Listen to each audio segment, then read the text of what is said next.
C'est tellement merveilleux. On pourrait t'écouter toute la nuit. Ah, tellement le Seigneur en a fait des choses. Tu vois, j'ai t'écouté, en tout cas, je rends grâce au Seigneur pour ta vie. Et je rends grâce au Seigneur parce que là, je t'entendais et il y a quelque chose de très important dont tu parlais. Le fait de mettre en statut les différents enseignements, les différents postes. Parce que très souvent, on pense que c'est quelque chose de banal. Mais dans ton témoignage ici, on voit qu'une sœur a été attirée par le fait que tu aies posté quelque chose. Et nous savons que très souvent, nous avons des contacts. Mon frère, tu m'entends bien, non? Très, très bien, parfaitement. Très souvent, nous savons que Je parmi nos t'entends. contacts, il y a des gens qui ne sont pas forcément chrétiens, mais qui ont des douleurs, qui ont des problèmes, qui ont des soucis, qui par moments cherchent la solution. Et nous savons que en dehors de Jésus-Christ, il n'y a pas de solution. Et ces personnes-là, par la grâce du Seigneur, par un simple poste, par une simple statue, peuvent voir un lien, cliquer, et le voici qui tombe sur un enseignement de Bambaïba. Le voici qui tombe sur une prédication. Et au-delà de cette prédication-là, voici la rencontre entre eux et le Seigneur Jésus-Christ qui est en train d'être manifesté. Donc là, tu as dit quelque chose, c'est pourquoi très bien, le frère, notre bien-aimé frère Junior, à chaque fois, il nous martèle, il martèle, il martèle, il martèle. C'est très important le fait de partager, le fait de mettre en statut, de sorte à ce que nous avons, le trésor que nous avons, les autres puissent en bénéficier. Vraiment, je rends grâce au Seigneur pour ce que tu as fait, cette voie d'obéissance-là, et pour la soeur vraiment qui a été bénie par la suite de ton poste. Tu vois, je t'écoutais tout à l'heure et je me réjouissais lorsque, effectivement, dans l'enseignement ce matin-là, le frère Franck qui rendait ce témoignage, et avec le frère Franck, nous avons vécu vraiment des choses merveilleuses. Et plus je l'écoutais encore, plus je glorifiais le Seigneur non seulement parce que nous avons tenu ferme dans ce que nous avons pu être vrai et qui était vrai, et aussi de ce que le Seigneur s'est servi de toutes ces circonstances-là aujourd'hui pour rendre les choses parfaites. Parce que, avec, comme il disait dans son témoignage ce matin-là, nous étions ensemble dans Côte d'Ivoire dans la sainteté. Et quand il nous avait rejoints, il était venu avec sa doctrine. Mais nous, on avait déjà été instruits des enseignements que nous avions reçus de Bambaïba.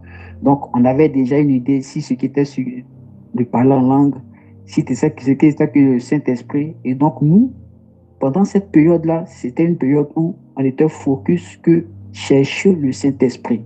Donc, quelqu'un qui vient devant nous et il dit que lui, là, le Saint-Esprit, il se met à parler en langue, il tel, comme ça.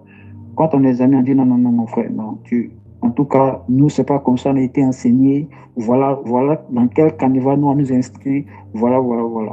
Mais le frère Franck, il, voilà, lui, il était convaincu que de là où il était, c'était vrai. Mais je rends grâce au Seigneur de ce que c'est un frère qui est vraiment humble. Parce que lorsque il a été en contact avec l'enseignement du Saint-Esprit de Fort-en-Combe, ce même frère est revenu pour dire, ah, les frères, c'est vrai que j'avais dit que j'avais le Saint-Esprit, mais à la sortie des enseignements que j'ai écoutés là, non, non, non, non, non, non, non, je suis mal barré. Je n'ai pas le Saint-Esprit. Et là, il s'est résolu à rentrer maintenant, à chercher véritablement la face du Seigneur. Et nous avons vu par la suite tous ces dons, ces choses qui se sont passées là. Et même pas, c'est pareil aussi hein, avec mon épouse, parce que moi, avant que je ne rentre en contact avec la sainte doctrine, avec les enseignements du frère Junior, j'avais fait une prière au Seigneur que, ah, voilà, donne-moi une épouse qui va vraiment me conduire dans ta voie, qui à cause d'elle, vraiment, va m'attirer dans les choses religieuses. Parce qu'avant que je ne tombe sur elle, tout ce que je tombais là, c'était bon, on va aller dans les restaurants, on va aller dans les maquis. Et quand même moi-même, j'étais fatigué, mais bon, voilà, je ne pouvais pas. Et quand je suis tombé sur cette femme qui est vraiment exceptionnelle, waouh, vraiment Dieu l'a créée à part. Et en plus de ce que maman Sarah fait avec elle, elle devient de plus en plus parfaite.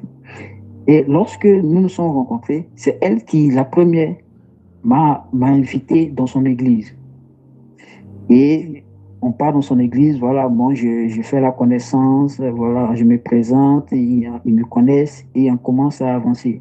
Et peu de temps après, moi, je tombe sur les enseignements et je commence à dévorer les enseignements de Bambaïba. Je commence à dévorer les enseignements de Bambaïba. Et en moins de 2 mois, lorsque je vais maintenant dans son assemblée, lorsque je rentre dans son assemblée, quand je vois la chair, quand je vois telle chose qui est placée, c'est l'enseignement des Bambaïba qui défile devant moi comme ça. C'est une que quand je vois telle prédication, en même temps que j'écoute le pasteur, il y a un enseignement qui sonne dans ma tête. Quand on rentre à la maison, je dis non, ce que ton pasteur a dit là, moi, c'est pas ce que j'ai écouté, que voilà tes enseignements, tes enseignements. Normalement, la chair là, ça, c'est plus ça, dîme, c'est plus ça, dîme, c'est plus ça, dîme, c'est plus ça. Et elle qui m'avait emmené dans son église, et de par elle, ce pasteur l'avait félicité parce qu'elle avait envoyé une âme. Mais maintenant que moi, je lui présentais les enseignements que j'écoutais, et elle se rendait compte qu'effectivement, ce qu'on faisait chez eux là-bas, c'était pas ça. Donc là, maintenant, il y avait une guerre qui avait été enclenchée. Puisque moi, les dimanches, j'ai devenais de plus en plus rare, puisque j'avais compris que, bon, effectivement, c'était pas ça l'église, tout ce qui s'est passé, c'était pas conforme à ce que j'écoutais, donc je ne pouvais pas continuer dedans. Et même le parler en langue, justement, avec le parler en langue là-bas, c'est des choses, même, tu participes à 2 réunions, 3 réunions, tu peux exactement répéter les choses qu'ils disent, parce que c'était toujours les mêmes choses. Marie, Barbacho, je ne veux même pas essayer d'imiter, mais c'était toujours les mêmes choses. Il suffit de participer 2 à 3 fois à la réunion et là, tu peux te mettre déjà en parler la langue. On te force, mais souvent, même les langues qui parlent, mais tellement ça te fait peur, tu te demandes, mais attends, est-ce qu'un homme peut parler cette langue-là? Tellement c'est bizarre, ça fait peur, mais c'est rempli de conneries. Et donc, quand elle aussi, j'ai commencé à lui faire écouter les enseignements, à lui faire écouter l'enseignement. Et donc là, elle a commencé à aller de moins en moins dans son, je veux dire, dans son église à elle, ou bien dans son assemblée. Et un jour, ces pasteurs-là viennent et ils lui demandent, mais pourquoi est-ce qu'elle ne veut pas, elle ne veut plus les rencontrer? Pourquoi est-ce qu'elle se fait de moins en moins rare à l'église? Et je lui ai dit, ah, mais de toute façon, moi, c'est toi qui m'as envoyé là-bas. Moi, je peux répondre pour les questions qu'on me pose. Parce que de toute façon, chacun est responsable. Moi, je peux le dire clairement, voilà ce que j'ai cru, voilà ce que j'ai remarqué, c'est pas conforme. Et comme moi, j'ai été invité, je ne peux pas venir déranger tout, je préfère me retirer. Mais par contre, toi, il faudrait que tu leur exposes aussi ce à quoi tu as cru et pourquoi tu ne viens pas. Maintenant, si tu veux que je sois là pour t'épauler, je serai là. Et là, elle a pris son courage. Un soir, le pasteur et son adjoint sont venus à la maison pour lui poser ces questions-là. Que voilà, on ne te voit plus, voilà, pourquoi est-ce que tu ne parles plus en langue, voilà, mais ton chéri même que tu avais envoyé, lui aussi on ne le voit plus. Et là, moi j'étais caché, parce qu'elle m'a dit non, qu'elle va gérer. Donc j'étais caché dans la chambre et j'étais au salon. Et j'attendais au cas où si ça tourne mal, j'allais sortir. Et effectivement, par la grâce de Dieu, je l'entends dire que non, elle, de toute façon, c'est vrai qu'elle était avec eux des années, mais elle-même, là, elle ne pouvait plus continuer à se mentir à elle-même parce que quand elle voit que le samedi soir, elle va partir aller en boîte et que dimanche matin, elle va venir chanter comme si de rien n'était et qu'aujourd'hui, elle écoute un évangile là qui n'a vraiment rien à voir avec la vie dont elle vivait et qu'elle, aujourd'hui, vraiment, elle a décidé de prendre sa vie en main, sa vie spirituelle en main, que c'est pourquoi elle a arrêté de venir. Et le pasteur et son adjoint, ils tombent des nues parce qu'ils n'ont jamais vu parler de telle façon. Pour eux, c'est attends. Et puis, ils lui posent la question, mais d'où est-ce que tu es en train de sortir tout ça? Elle dit non, que bon, c'est mon mari que j'ai envoyé là. En tout cas, il a envoyé des enseignements, j'écoute et ensemble, quand on écoute, je pense que ce qu'il a envoyé là, c'est vrai. Donc, c'est comme ça que nous, aujourd'hui, là, nous vivons. Ils ont dit non, que bon, voilà, c'est pas comme ça, voilà, voilà, même si tu as cru en quelque chose, il faut venir, c'est un peu le Seigneur fait. Bon, là, elle est restée sur sa position. Et en sortant même, ils ont compris que, ah, là, il venait de perdre une brebis. Il venait de perdre une brebis. Et ça, c'était relativement aux enseignants, aux expériences que nous avons reçues par rapport au parler en langue. Et puis, on avançait dans la marche avec le Seigneur. Ce soir-là, je pense que vers 16h, 17h, nous étions en train d'écouter l'enseignement sur restituer les biens mal acquis. Mon frère, cet enseignement-là, ça a été vraiment un tournant décisif dans ma vie, dans ma marche avec le Seigneur. Parce que lorsque j'écoutais, lorsque j'étais tombé sur ces enseignements-là, je venais à peine d'arrêter de faire ce que je faisais. Nous sommes dans la vérité, au risque de me répéter. Moi, avant, j'étais quelqu'un du darknet, c'est-à-dire que je travaillais dans la fraude. On va dire d'autres personnes, les Camerounais disent les féman, ici on dit brouteur, ailleurs on parle de peut-être, bon, chacun a sa terminologie, mais en Côte d'Ivoire on dit brouteur. Donc je vivais dans une certaine opulence, en tout cas je vivais dans l'opulence. Mais quand je suis rentré avec les enseignements sur Bambaïba, je compris tout de suite que je ne pouvais pas continuer à écouter les enseignements et vivre de cette façon-là. J'avais dit d'entrée que avant de tomber sur les enseignements, ma femme m'avait conduit dans son assemblée à elle. Là-bas, j'ai dit clairement ce que je faisais, puisque moi-même, je cherchais à changer véritablement. Et là-bas, le pasteur m'a posé des questions. Oui, qu'est-ce que tu fais comme activité? Je lui ai dit clairement ce que je faisais. Il m'a posé la question, comment tu peux gagner par mois? Je lui ai dit clairement ce que je peux gagner. Et puisque moi, je pensais que voilà, la chrétienté, ce n'était pas compatible avec l'activité que je faisais, c'est le pasteur qui va me dire non, c'est pas une question de ce que tu fais, c'est pas mauvais. Que même Jacob même a utilisé la fraude pour s'enrichir parce que voilà, il m'a sorti un verset comme ça, comme quoi Jacob a pris des branches, voilà, il a fait en sorte que des chevreaux femelles ou tachetés sortent comme ça pour s'enrichir. Donc, pour lui, je pouvais continuer mon activité et payer mes dîmes. Parce que quand il avait calculé ce que je faisais, il a vu qu'en termes de dîmes, il avait un gros revenu. Donc, il m'avait même encouragé de continuer. Mais moi, je n'étais pas convaincu. Mais bon, je faisais avec jusqu'à ce que je tombe sur les enseignements du frère Junior. Et là, j'ai commencé à faire les séparations. Jusqu'à ce que je tombe sur l'enseignement restituer les biens mal acquis. Mon frère, c'est que cet enseignement-là m'a fait. Et donc, comme je te disais, je vivais dans l'opulence. Chez moi, j'avais la climatisation, j'avais en tout cas tout ce que quelqu'un pouvait avoir, il y avait ça. Et quand j'écoute cet enseignement-là, il y avait la climatisation qui était allumée. Mais pendant que j'écoutais l'enseignement, mon frère, j'ai commencé à transpirer. J'étais seul dans le salon. Je me dis devant le Seigneur. Dis-moi un peu, mon frère. Donc, parce qu'il y a quelque chose de très important que tu viens de dire. Tu as écouté l'un des songes que les deux frères ont fait avant que la deuxième partie des enseignements ne soit lancée. Il y a deux songes qui ont été donnés. Et dans ces deux songes, il y a l'un des frères qui a parlé d'un serpent qui agissait dans une dénomination qui est au Cameroun, sur la vraie église. Et justement, il y avait un serpent qui agissait et le frère disait dans ce songe qu'il y avait une personne qui était utilisée par le serpent en question. Et ceux qui étaient à l'intérieur n'avaient pas conscience de ce qui se passait. Et le frère s'est servi de ce songe-là pour nous faire comprendre qu'en fait, lorsque tu es à l'intérieur du système, il t'est tellement difficile d'avoir les yeux ouverts. Tu ne peux pas délivrer quelqu'un de l'intérieur, il faut sortir.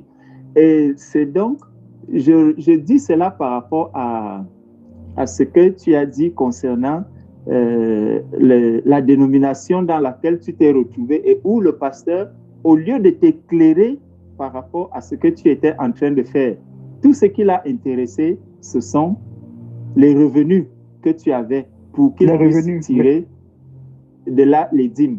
Bon, à partir de cette expérience, mon frère, est-ce que tu peux peut-être exhorter ceux qui sont dans les dénominations aujourd'hui par rapport à cette expérience-là, avant d'avancer dans la climatisation qui était la vertu dont tu transpirais. Tu sais, mon frère, en tout cas, que le Seigneur te bénisse. Je pense que même dans un langage humain, dans un langage humain, on dit on n'enlève pas Magnan pendant qu'on est dans Magnan. Il faut sortir de la fourmilière pour pouvoir bien se nettoyer. Et quiconque, c'est pourquoi même le Seigneur, il dit dans sa parole que sortez du milieu d'elle et je vous accueillerai. Il nous demande de sortir d'abord. C'est quand on sort que maintenant lui, il nous accueille.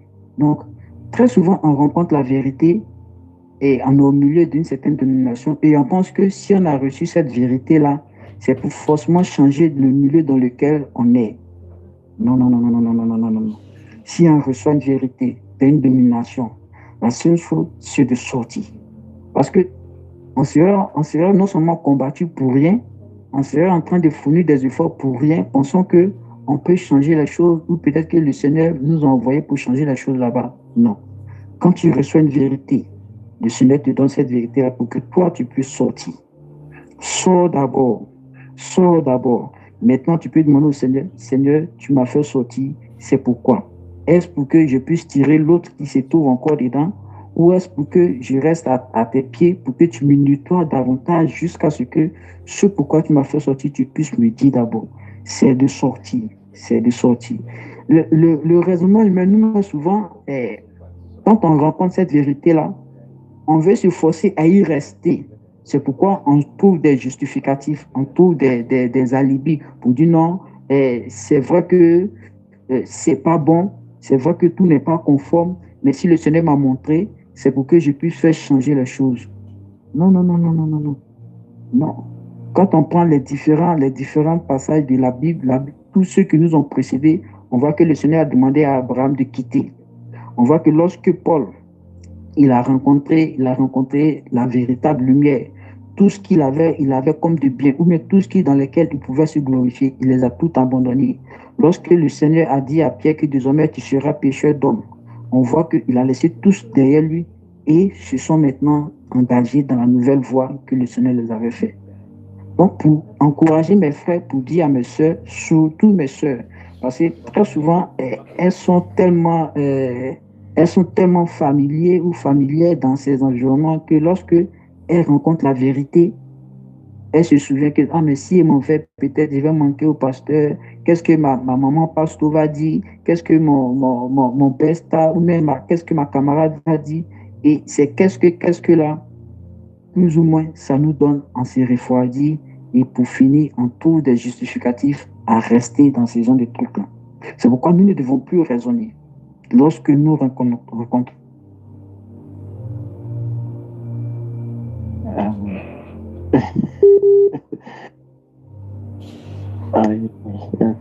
Allô, mon frère. Allô, allô. Allô, mon frère Eden. Mon frère Eden.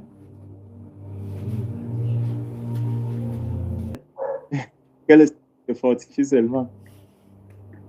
Donc, j'étais en train de dire que le Seigneur, tel que lui-même nous a dit que mes brebis entendent ma voix, c'est ce qu'il a dit. Il dit, je les connais et elles me suivent. C'est le Seigneur que nous sommes appelés à suivre. Nous sommes appelés à rentrer dans l'intimité avec le Seigneur. Nous avons tous les moyens possibles pour chercher la face du Seigneur, pour chercher la vérité, pour chercher le véritable, pour chercher la lumière. Donc, cette intimité, ce qui est dommage aujourd'hui, c'est que même ceux-là qui sont sortis des dénominations, tellement nous voulons rester toujours dans des foules, rester toujours dans des grands rassemblements où il y a des personnes pour comprendre que oui, nous sommes dans un grand groupe, nous sommes dans un milieu où il y a plusieurs personnes et nous sommes en train de chercher le Seigneur. Mais ce que l'on n'arrive pas à faire, c'est de rentrer dans cette intimité seul à seul avec le Seigneur. Rester seul dans la sainte présence du Seigneur, se prosterner devant le Seigneur une journée, pleurer devant le Seigneur, dormir même dans la présence du Seigneur, lire la parole de Dieu, méditer, prier, implorer la faveur du Seigneur, c'est des choses qui sont tellement difficiles. C'est difficile pour plusieurs personnes au point où pour échapper à l'intimité, on cherche des grands rassemblements, on cherche des regroupements, on cherche là où on va se dire, non, je dois chercher à aller le dimanche au culte. Je dois aller meubler le culte avec la chorale, donc j'irai aux répétitions de la chorale le lundi, le mercredi, le vendredi, on doit aller répéter à la chorale, et le samedi, il y a ceci, le dimanche, il y a ceci. Donc, on essaye de meubler le temps avec des choses qui n'ont plus de sens aujourd'hui dans l'Église. De vaines occupations. Voilà. Donc, on cherche à occuper son temps, comme on dit souvent au Cameroun, on va tuer le temps. Donc, on cherche des voies et moyens pour tuer le temps. Alors que nous avons très peu de temps à passer encore sur cette terre. Nous avons très peu de temps, le temps que nous devons consacrer à notre intimité, au devant du Seigneur, au pied du Seigneur. Lorsque quelqu'un sert le Seigneur de la bonne manière, nous allons nous rendre compte que le temps en une journée vraiment est très peu. C'est vraiment très peu pour encore rentrer dans toutes ces choses. Et donc, il y a à la fois ce problème que les enfants de Dieu même ont. Même ceux qui sont sortis des dénominations, ils ont encore ce problème. Au point où certains vont quitter, donc étant sortis des dénominations, leur cœur reste toujours attaché aux dénominations, même étant à l'extérieur. Plusieurs sont dans ce cas-là. Mais je vous rappelle, mes bien-aimés, je vous exhorte, mes bien-aimés, sortez complètement des dénominations. Sortez complètement des dénominations. Si le cœur vous a demandé, vous a appelé à sortir, si vous avez été convaincu dans votre cœur que vous devez sortir des dénominations, que le cœur sorte entièrement.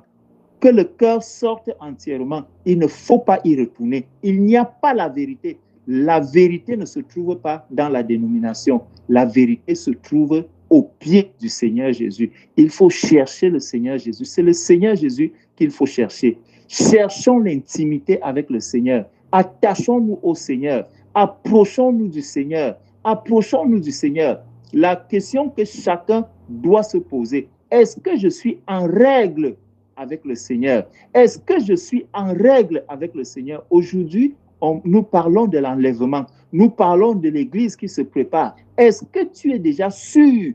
Est-ce que tu es scellé du Saint-Esprit? Est-ce que tu as déjà reçu le sceau? Est-ce que tu as déjà reçu la validation du Seigneur pour le départ? Est-ce que tu es prêt? Est-ce que tu es préparé? Est-ce que ton sac est prêt pour le départ? Est-ce que tu es préparé? Est-ce que tu as déjà reçu véritablement ce qu'il te faut pour l'enlèvement? Mon frère, ma soeur, c'est d'abord ça qui doit être dans ton cœur. C'est d'abord ça, avant toutes les ambiances, tout ce qui se passe comme mouvement, comme autre dans la dénomination, tous ces tambours, tous ces bruits. Avant tout cela, la question c'est quelle est ta position réelle devant le Seigneur? Quelle est la position que chacun de nous a devant le Seigneur? Parce que c'est de là, c'est ça en fait c'est pour ça que nous sommes sur la terre. C'est pour ça que nous sommes sur cette terre. Se préparer, nous préparer pour partir, nous préparer à partir. Est-ce que si la trompette sonne maintenant, est-ce que je suis en règle avec le Seigneur? Si la trompette sonne là maintenant, est-ce que je suis préparé? Est-ce que je suis préparé? Suis-je réellement sûr que la dénomination dans laquelle je me trouve, le milieu dans lequel je me trouve, est-ce que je suis sûr que la trompette sonne aujourd'hui, je partirai? Est-ce que je suis sûr que le pasteur même qui est devant moi partira? Est-ce qu'il a même été appelé? Est-ce qu'il est appelé du Seigneur? Est-ce qu'il a même lui-même déjà reçu le Saint-Esprit? Est-ce qu'il est vraiment scellé du sceau? Est-ce qu'il a reçu? Est-ce qu'il a reçu? Est-ce qu'il a vraiment été appelé? Est-ce qu'il a été appelé du Seigneur? Est-ce que ce qu'il fait, je peux réellement attester? Est-ce que l'Esprit atteste qu'il est réellement reconnu par le Seigneur? Toutes ces questions, en fait, doivent nous aider. Nous devons pouvoir répondre à ces questions.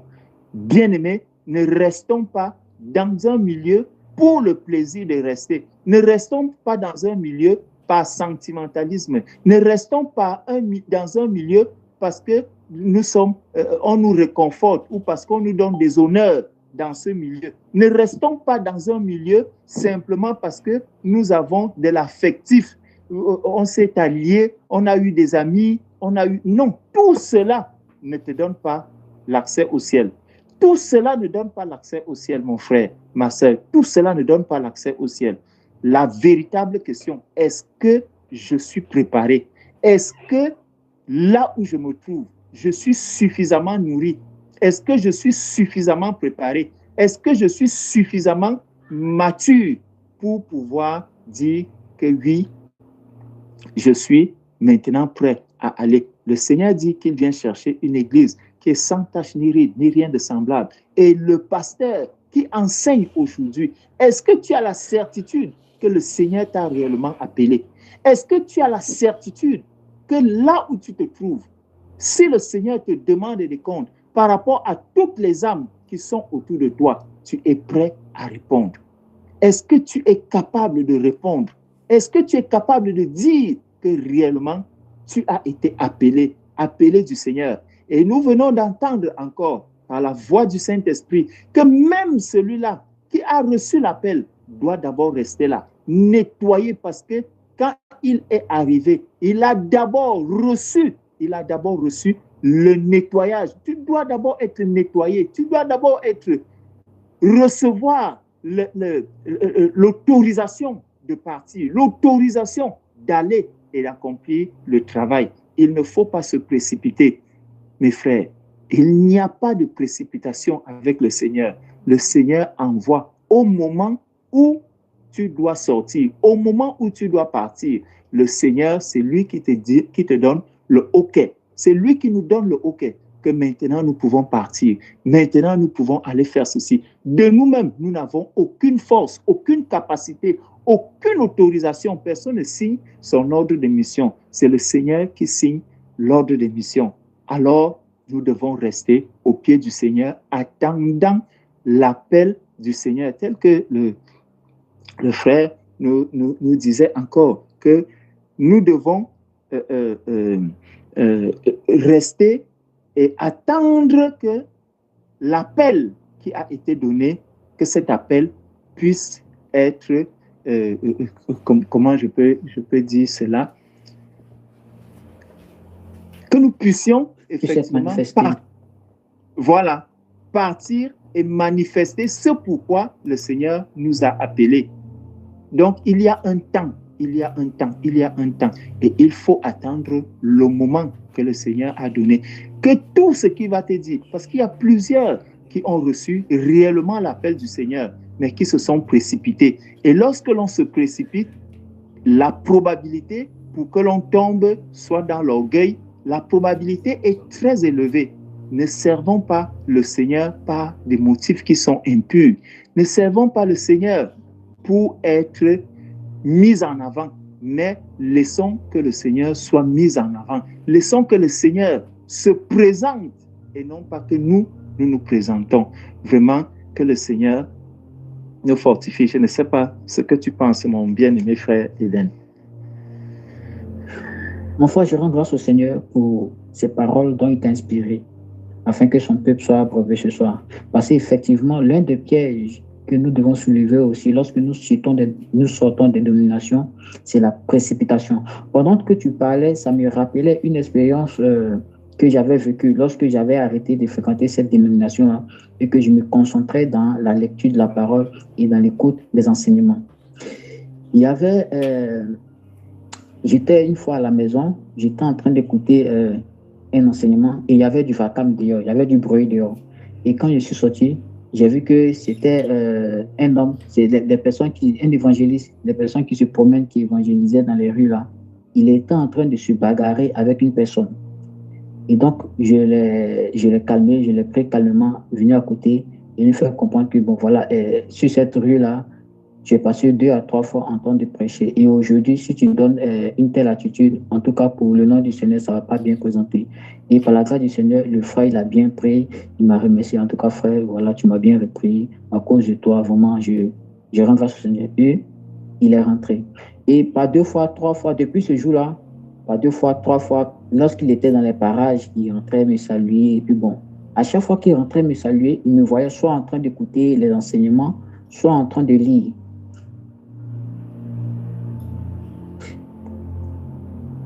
Et subitement, le dimanche, là, il me vit dans son assemblée, je lui dis, bon, voilà, je fais une feinte, je lui dis, non, bon, moi, présent. Je fais, soit je lis, j'écoute les enseignements, puis bon, donc c'est ce que je fais. Donc j'ai des... Mon frère, ça coupe beaucoup chez toi. On ne t'entend pas bien.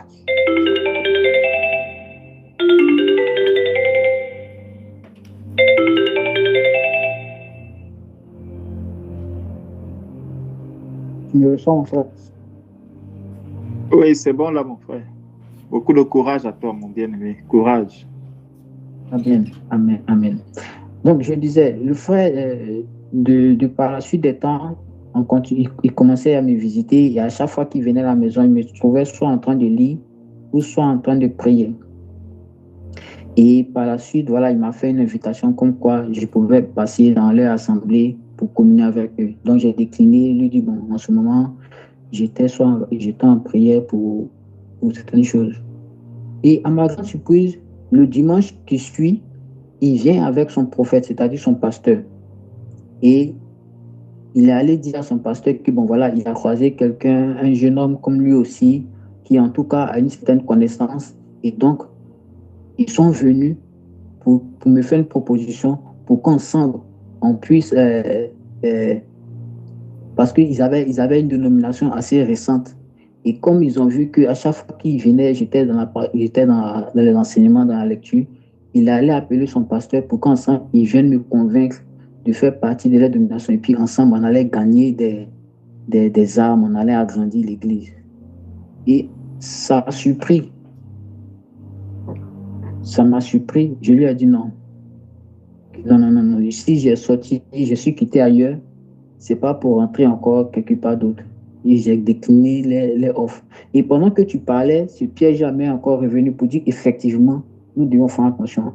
Parce que, oui, très souvent, nous lisons les enseignements que nous écoutons sur Bombaïba. C'est des enseignements qui sont tellement riches que, par moments, si nous ne nous humilions pas, l'orgueil peut monter. Disons que nous avons beaucoup de connaissances et se précipiter à ouvrir, à aller créer une autre dénomination ou bien même à précipiter des charges, soit on n'est pas appelé ou soit, même si on a appelé, on est en train de mettre les choses avant le temps.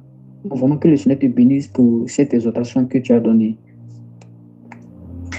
Donc, nous étions... Amen, mon frère, tu me reçois? Amen, amen. Nous étions au niveau de la climatisation. Uh-huh.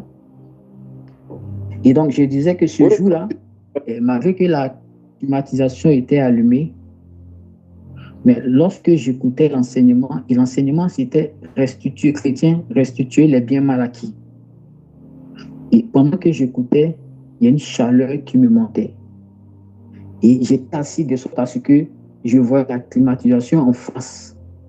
Et plus j'écoute l'enseignement, plus la climatisation, ça ne me glace plus, mais ça me chauffe. C'est-à-dire que je transpirais.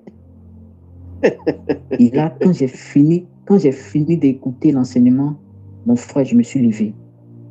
J'ai dit non, que je ne peux pas. C'est-à-dire que les sentiments dans lesquels j'étais, c'est que je prends un exemple. Comme si un voleur, qu'il est en train de voler, il n'a pas fini de voler, et puis on lui dit le propriétaire arrive. Donc il sait qu'il sera attrapé. Il n'a pas le temps de fuir. C'est de ce sentiment-là que j'étais.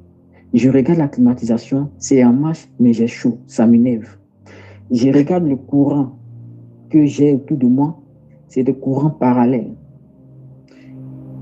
Je t'assure qu'en ce moment-là, ma fille Grace, elle avait 4 mois. Elle avait 4 mois. Et donc, le soir, j'attends ma femme quand elle rentre. Je lui dis, ah, voilà tel enseignement que j'ai écouté. Et par rapport à tel enseignement, voilà ce que, en tout cas, on ne peut pas continuer à avoir ça, à avoir ça, à avoir ça, à avoir ça, parce que c'est la chose de l'iniquité. Et donc, le même jour-là, on décide d'enlever le branchement de l'électricité, puisque c'était le courant parallèle. Mon frère ne me demande pas sur quoi je comptais ou bien comment est-ce que j'allais faire pour pouvoir rester, puisque je t'ai dit qu'on avait une fille de 4 mois. Mais on a enlevé le courant, on a enlevé la climatisation. Et je dis à ma femme que c'est vrai que je ne fais plus ce que je faisais avant, mais ces personnes que j'ai arnaquées, elles doivent savoir ça. Je dois aller les rencontrer pour demander pardon. Je dois leur dire la vérité, peu importe ce que ça va me coûter.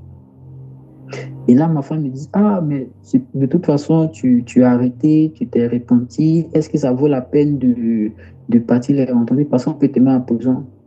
Il lui a dit oui, on peut me mettre en prison. Mais très honnêtement, je dois aller, elles doivent savoir qui je suis. Elles doivent savoir qui je suis. Et donc, ce même jour-là, on a enlevé, à partir de ce jour-là, nous sommes restés dans le noir. Et en face de ma maison, il y avait un diacre. Mon voisin en face, c'était un diacre de l'église Assemblée de Dieu. Et donc, lui, puisque on était en face, on se faisait face à face, quand j'écoutais les enseignements, il entendait, c'est des choses qu'il entendait. Et vu qu'au début, il me voyait aller à l'église, et il y avait un certain moment, il ne me voyait plus partir à l'église, il me voyait seulement enfermé, écouter les enseignements. C'était même, il y a des enseignements qui les combattaient là-bas. Donc, c'est lui maintenant qui prenait mon nom pour se promener dans le quartier. Que non, eux, ils disent qu'ils sont chrétiens, ils pensent que c'est nous, on est dans la fraude. Voilà, voilà. Pourtant, je n'ai jamais dit à quelqu'un que le courant parallèle, là, c'était la fraude. J'ai seulement enlevé pour moi. Mais mon attitude que j'avais fait, ça le condamnait. Et donc, lui, il prenait mon nom pour se promener. Mais il ne faisait pas cas de ça. Sa femme même était venue pour lui dire, mais tu ne peux pas te comporter comme ça. Il y a une petite fille, mais au moins, même si toi, tu as cru à ça, mais à cause de la fille là, avant que les choses ne deviennent normales, il faut quand même penser à ta fille. Il a dit non, que c'est ma fille, c'est moi qui décide. Avec ma femme, nous avons décidé d'enlever. Nous avons enlevé. Donc, dans la cour, il y avait plus de 7 portes. Nous étions les seuls à ne pas avoir l'électricité. Nous étions les seuls à ne pas avoir l'électricité. Et donc, quand je prends la résolution de rencontrer ces personnes que j'ai contactées, j'avais arnaqué, ce jour-là, je me souviens très bien. C'est vrai que avec le frère Junior, on parlait souvent sur Skype, mais on ne s'était jamais vu. Souvent, quand j'avais des questions, je lui envoyais, il me répondait quand il avait le temps, mais on ne s'était jamais vu. Et ce n'est pas pour dire qu'on parlait comme ça, comme s'il était au courant de ma situation. Et donc, un jour, je décide de me connecter, de faire la confrontation avec ces personnes que j'avais arnaquées là. Mon frère, je me connecte sur Skype, de toute façon, sûrement c'était Skype que j'utilisais. Je me connecte sur Skype et mon cœur bat la chamade. C'est-à-dire que je n'arrivais pas à m'asseoir sur place. Je me lève, je tourne sur moi-même. Je tourne sur moi-même. Je tourne sur moi-même. Je dis, mais est-ce que c'est nécessaire? Une autre pensée me dit, oui, c'est nécessaire. Une autre pensée me dit, non, c'est pas nécessaire. Je tourne sur moi-même. Et dès que je m'assois, je reçois un message du frère Junior disant, Shalom, mon frère, courage. C'est seulement ça qu'il a dit. Donc, moi, je lis Shalom, mon frère, courage. Je me dis, mais il me dit courage, pourquoi? Non, je réponds, je dis, Shalom, mon frère, mais pourquoi est-ce que tu me dis courage? Il me dit, en effet, tu es en train de lutter, tu es dans la lutte intérieure et extérieure, que le Seigneur te fortifie. Mon frère, dès que j'ai lu ça, pour moi, c'était le déclic que j'attendais. J'ai dit, ah, donc le Seigneur est au courant. Et c'est ça qui m'a donné la force. Dès que lui, il est parti, en même temps, les personnes que j'attendais se sont connectées.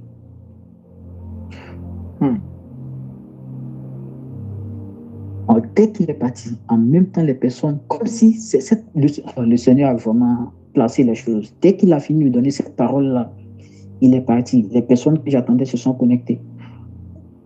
Mon frère, la somme que j'ai pu stocker, même si on me demandait de rembourser, honnêtement, même si j'ai travaillé 10 ans, peut-être que même si j'avais 3 vies, 4, il me fallait 3 vies, 4 vies pour pouvoir rembourser.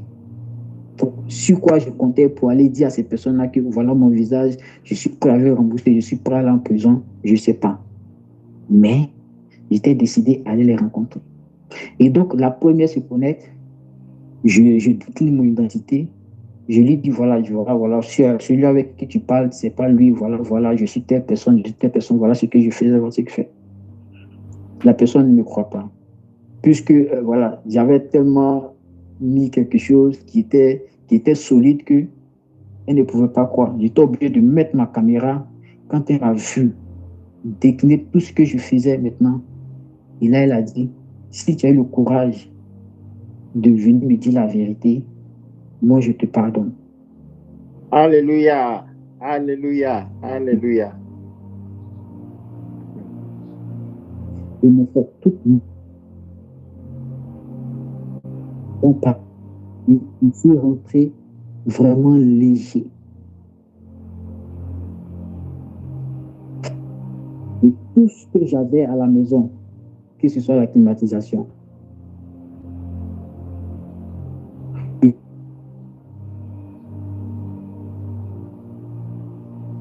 Allô, mon frère. Allô, allô.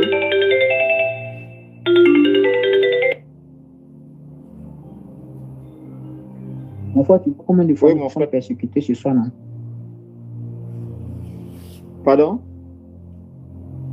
Je ne sais pas combien de fois nous sommes persécutés ce soir, mais le peuple du Seigneur sera béni. Amen, amen. On va y arriver, mon frère. Donc, je disais, lorsque je suis arrivé à la maison, avec mon épouse, nous avons enlevé tout ce que nous avons acquis frauduleusement et nous l'avons jeté. Et nous étions dans le noir. Pendant que moi, j'avais arrêté, elle continuait puisque c'était mon acolyte de crime. Et je me suis mis à dire, je lui ai dit, c'est vrai que moi, j'ai arrêté, mais toi, tu ne peux pas continuer parce que même dans ton activité, voilà, la plupart des choses que tu originais, c'est des personnes qui volent et qui, derrière toi, tu leur facilites la tâche. Donc, en quelque part, tu participes aussi à ça. Et elle aussi, elle a décidé d'arrêter. Puisqu'elle travaillait, elle travaillait dans une agence de Western Union, et la plupart c'est même comme ça que je l'ai connu, la plupart des personnes qui venaient faire des transactions, c'était des personnes comme moi. Donc, en quelque part, elle participait aussi à ce fléau-là. Et elle a été convaincue d'arrêter. Et même ça encore, ça a été une grosse lutte, non seulement avec sa famille, puisque du moment où elle travaillait, elle ramenait de l'argent à la maison. Elle pouvait déverser de l'argent sur les autres frères, ses autres soeurs. Et moi, du jour au lendemain, comme ça, je viens avec mes enseignements du frère Junior. Souvent, même me demande, mais tu dis, tu ne vas plus à l'église. C'est là, tu écoutes enseignements sur ma mère. Ton pasteur, il est où? Les gens se prenaient pour se moquer de moi. On dit que lui, là, son pasteur, il est sur Internet. Que lui, en Côte d'Ivoire, ici, son pasteur se trouve au Cameroun. C'est comme ça qu'on se moquait de moi.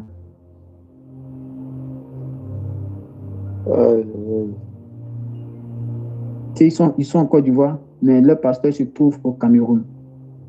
Et par la grâce du Seigneur, lorsque ma femme a été convaincue d'arrêter aussi son activité, elle a commencé à être persécutée par ses propres frères, puisque eux aussi, par moment, elle faisait grâce de ce qu'elle pouvait avoir dans la fraude là, elle leur donnait de l'argent. Donc, quand ils ont vu que cette manne était coupée, ils ont commencé à la persécuter. Quand ils ont vu le changement par rapport au style vestimentaire, là, c'était la catastrophe. Là, c'était la... Là, je suis en train de parler des frères qui, ces frères, la plupart, dans sa famille, il y a femme qui est pasteur, il y a prophète, il y a pasteur. À peu près au moins 4-5 personnes sont des dénominations. Mais il n'y en a qu'un seul.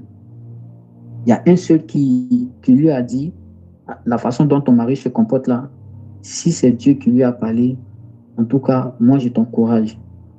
Mais si je ne comprends pas des choses, voilà, moi, je pense que tu peux quand même, voilà, te maquiller, porter ton pantalon. Mais si c'est ton mari, toi et ton mari, vous avez décidé de vivre comme ça, moi, je t'encourage, je te laisse tranquille. Mais tous les autres, en longueur de journée, c'était des persécutions. Et pourquoi est-ce que souvent, même quand elle faisait des stages à l'hôpital, parmi 20 personnes, elle était la seule à prendre position pour dire non. Que elle, sa tenue, il ne faut pas qu'on fasse en pantalon, ils ont encore fait en robe. Comment dire à sa soeur de ne pas mettre le pantalon et la bottine à l'hôpital? Je lui ai simplement répondu que elle veut la robe. Si l'hôpital ne la veut pas, soit vous la prenez, soit vous la laissez. Jamais. Pourquoi est-ce que j'ai répondu comme ça? Allô, mon frère. Oui. Oui, dis-moi, parmi les personnes avec lesquelles tu t'étais entretenu après le message du frère, est-ce que ces personnes avaient compris?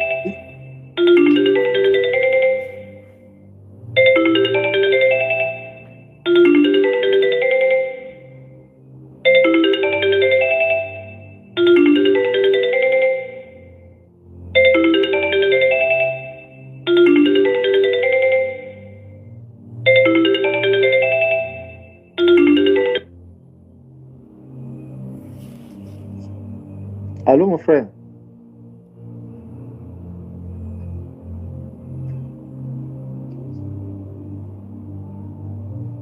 Allô?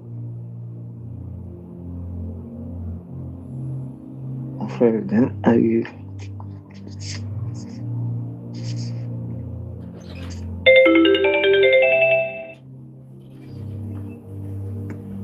Allô, mon frère Dan. Allô, allô. C'est compliqué ce soir, mais on va y arriver. Oui, on va y arriver. Je posais la question de savoir, parmi les personnes avec lesquelles tu as eu à échanger après le message d'encouragement du frère, est-ce que ces personnes avaient réellement compris quelle était ta démarche? Et est-ce qu'elles t'ont demandé pour quelles raisons est-ce que tu décides maintenant de venir te dévoiler? Oui, il y a une qui m'a demandé, puisque très honnêtement, de façon humaine, c'est une démarche que l'homme ne peut pas comprendre. Donc elle-même, elle ne comprenait pas. Elle m'a demandé, mais pourquoi tu me dis ça? Et je lui ai dit, voilà, j'ai écouté l'évangile et ce matin, j'ai écouté un enseignement et par rapport à cet enseignement-là, je vais changer de voie. C'est pourquoi je suis venu maintenant dévoiler mon identité. Je suis venu demander d'abord pardon et j'ai même signifié que j'étais prêt à travailler pour rembourser tout ce que j'ai pu prendre. Sachant bien que c'était impossible. Sachant que c'était impossible. Et il y a elle, il y a une autre, parce qu'une autre, elle était récente, elle, son argent que j'avais pris, c'est vrai que j'avais déjà bouffé, mais on va dire plus de la moitié était là. Elle, je lui ai dit toute la vérité et je lui ai ramené ce que j'avais sur moi. Tout ce que j'avais sur moi, je lui ai ramené ça.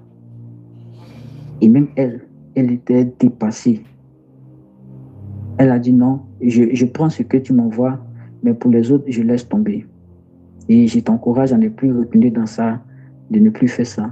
Je lui ai dit merci, vraiment merci, et je suis passé à autre chose. Donc effectivement, toutes ces personnes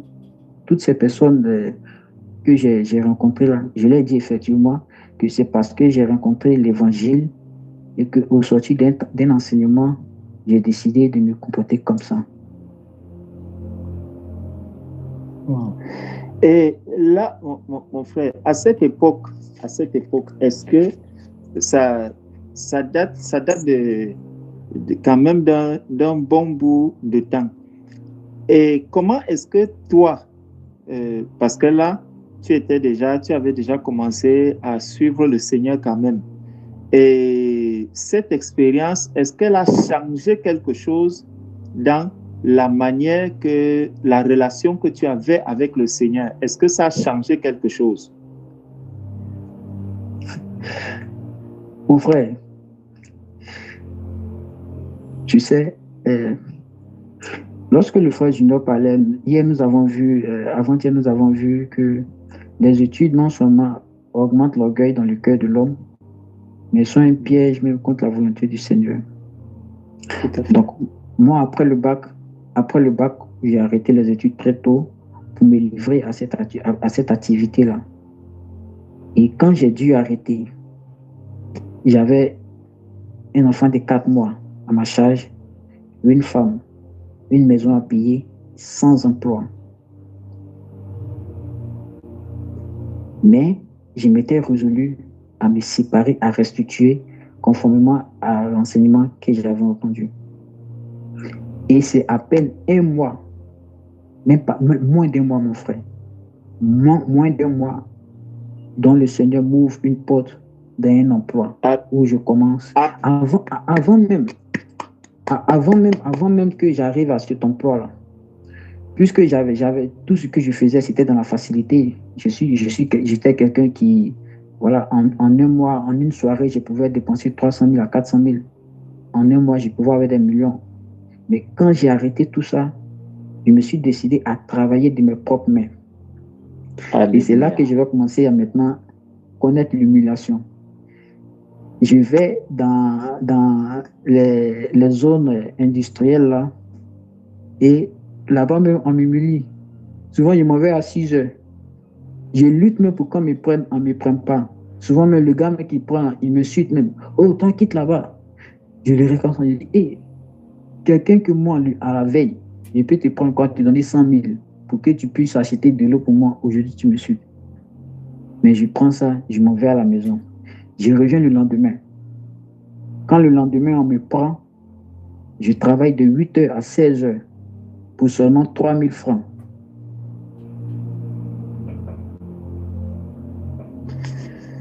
Donc, c'est tellement, ton témoignage est tellement intéressant parce que ça montre qu'au travers de l'obéissance, le Seigneur est venu briser l'orgueil, il est venu te parler en même temps de vivre dans le contentement, de vivre avec ce que lui, il te donne. Et j'imagine que ce que tu recevais en une journée de travail, tu étais plus en paix avec ce que... Mon frère, je vais te dire, la première journée, on m'a payé 3 000. Mais quand je suis rentré avec ces 3 000 là, j'étais tellement fier. Alléluia. J'étais tellement fier de moi parce que je me disais que c'est ce que ma main a travaillé pour avoir. Et ce jour-là, j'ai dit à ma femme que je suis parti, les gars, ils ne voulaient pas me prendre, mais finalement, ils m'ont pris. J'ai travaillé quand j'ai bu ma sueur, ils m'ont donné 3 000. Voici les 3 000 là. Et elle a fait un poisson à la braise. Mon frère, c'était plus doux que tous les autres poissons que nous avons mangés auparavant.